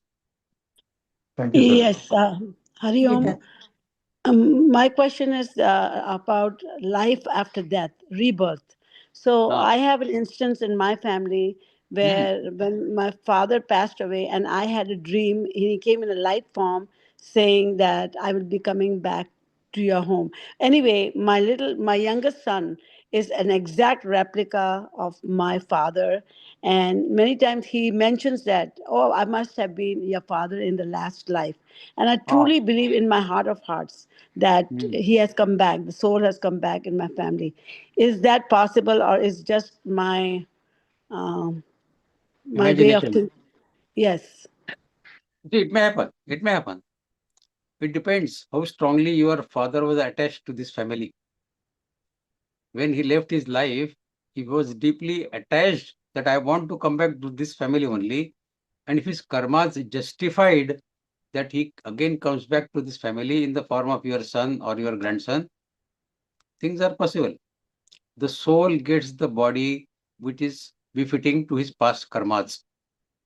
If your father has done good karmas, he will get the body of his choice, depending on his karmas, of course. So it does happen. It does happen in many cases. We see in the newspapers also that people remember their past lives. Some child says that I was the son of, or I was the husband of this XYZ lady who is, say, 2000 kilometers away from this place. And he will tell instant by instant everything of his past life. And that lady will confirm to it. Yes, it is what he is saying is true. So this does happen. But such cases are very, very rare. Very rare. In very rarity, such things happen. But you cannot rule out the possibility of it happening. In your case, it might have happened also. You have to observe it for a few more years. Thank you. No, I have a firm conviction that he Okay. is. Yeah. Good. But don't respect him as your father. Treat No, him like no, your. no. No. The love for him is like the things that he has said to my mother is that nobody could say those things. Only my father used to say. Oh, okay. Okay. Maybe what you say is true. Yes, possible. Yes. Thank you. Thank you. Thank you. Thank Now, Dr. Babaji Charan. you. Hari Om. Namaste again. Namaste. Namaste. Acha, the aim of human existence is a God relation. Yes. Acha. Yes. Yes. We have some karma phala, good or bad. Yeah. But unless those karma phalas are exhausted, can we realize God? Bad or How good can or you bad? see? How can you exhaust your karma phalas? How? By doing good works. No, by doing good works, you will only accumulate good karmas. That will also put you under bondage. Even sattvic karma, good karmas also put you under bondage. Yes, To become yes. free of karmas, you have to go beyond sattva, rajo, tamo, gunatit. That means you have to do the karma which is neither sattvic, nor rajasi, nor tamasi. Then only you can expect to become karma phala less. That means without bondage. We read in 14th Adhyaya, even sattvic karma put you under bondage. Rajasi and tamasi, of course, put under bondage. But even your friend is in need of money, you give him financial help. It is sattvic karma, good karma, no? But it has put you under bondage because you are expecting that he will return your money someday. Or when you will be in need, he will help you with the same amount of money. So it will put you under bondage. To recover money from him, you will have to again take the birth. To repay your money, you will have to again take the birth. That is the way the bondage goes on. But if you pay him and forget about it as a nishkam karma, without expecting any return, reward of your karma, your help that you have given it to him, your karma becomes a karma, then there is no bondage. So that is what we have to learn. That do your karma and forget about it. Don't expect anything out of your karma. We will not expect also God relation. God relation We should expectation not is a good expect. expectation. All karmas are directed to God realization only. So to have that thought in mind is taking us closer to the God. It is not putting under bondage. If it is putting under bondage, it is bondage with the God, what we want. We don't want to get bondage with the material world. We want our bond with the God only. And if our karmas are such that we are creating our bond with the God, that is what we want in life. Yeah. Isn't it? Thank you. Thank you, sir. Namaste. Thank you. Okay. So, any questions now? If any more questions, we can ask in the next session also. Not Yes. necessary to ask all questions now only. You can ask in the next session also. We are there to help all questions in all the sessions. So thank you very much, Bhaiya. Thank you you. all of you who are present here. These sessions without succeed you. Thank you for our technical team and backend team for your kind supports. Now let's take prayer. And then after Hanuman Chalisa chanting, I would like to welcome Chandana Sarkar Didi. She is from Nagpur. She has joined Geeta Pariwar in April 2024. She is doing Seva in Geeta Pariwar as a TA, TTG and calling and support team. So welcome, Didi.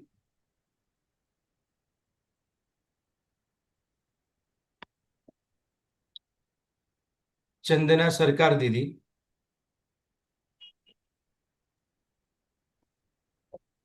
जय श्री कृष्ण योगेशं सच्चिदानन्दं वासुदेवं प्रजप्रियं धर्मसंस्थापकं वीरं कृष्णो वन्दे जगद्गुरुं कृष्णो वन्दे जगद्गुरुं जय Shri Krishna Jai Shri Krishna Didi. Now I, Pranav Pancholi, take your permission and see you. Before that, Hanuman Chalisa chanting.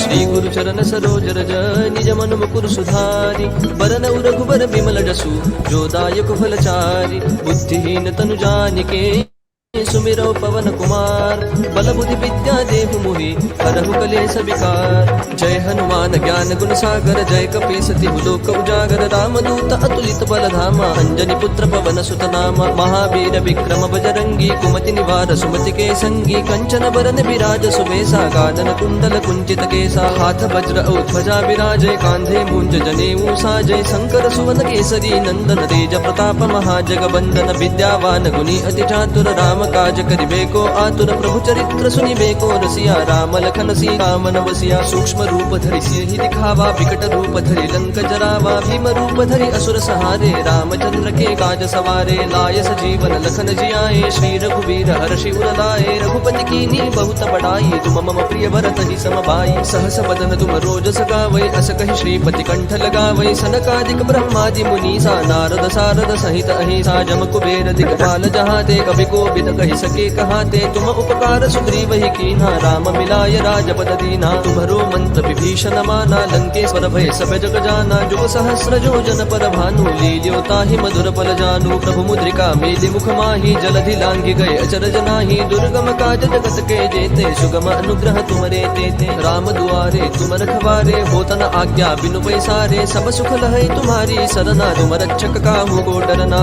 आपन तेज समारो आपै तीनों लोक हाकते कापै भूत पिशाच निकट नहीं आवै महावीर जब नाम सुनावै नासै रोग हरै सब पीरा जपत निरंतर हनुमत बीरा संकट ते हनुमान छुड़ावै मन क्रम वचन ध्यान जो लावै सब पर राम तपस्वी राजा जिनके काज सकल तुम साजा और मनोरथ जो कोई लावै सोई अमित जीवन फल पावै चारों जुग परताप तुम्हारा है प्रसिद्ध जगत उजियारा साधु संत के तुम रखवारे असुर निकंदन राम दुलारे अष्ट सिद्धि नो निधि के दाता असबर दीन जानकी माता राम रसायन तुम्हारे पासा सदा रहो रघुपति के दासा तुम्हारे भजन राम को पावै जन्म जन्म के दुख बिसरावै अंत काल रघुवर पुर जाई जहाँ जन्म हरि भक्त कहाई और देवता चित्तन धरई हनुमत से सर्व सुख करई संकट कटई मिटई सब पीरा जो सुमिरई हनुमत बल बीरा जय जय जय हनुमान गोसाई कृपा करहु गुरुदेव की नाई जो सत बार पाठ कर गोई छूट ही बंदी महासुख होई जो यह पढ़ हनुमान चालीसा होय सिद्धि साखी गौरी सा तुलसीदास सदा हरि चेरा की जय नाथ हृदय महडेरा पवन तनय संकट हरन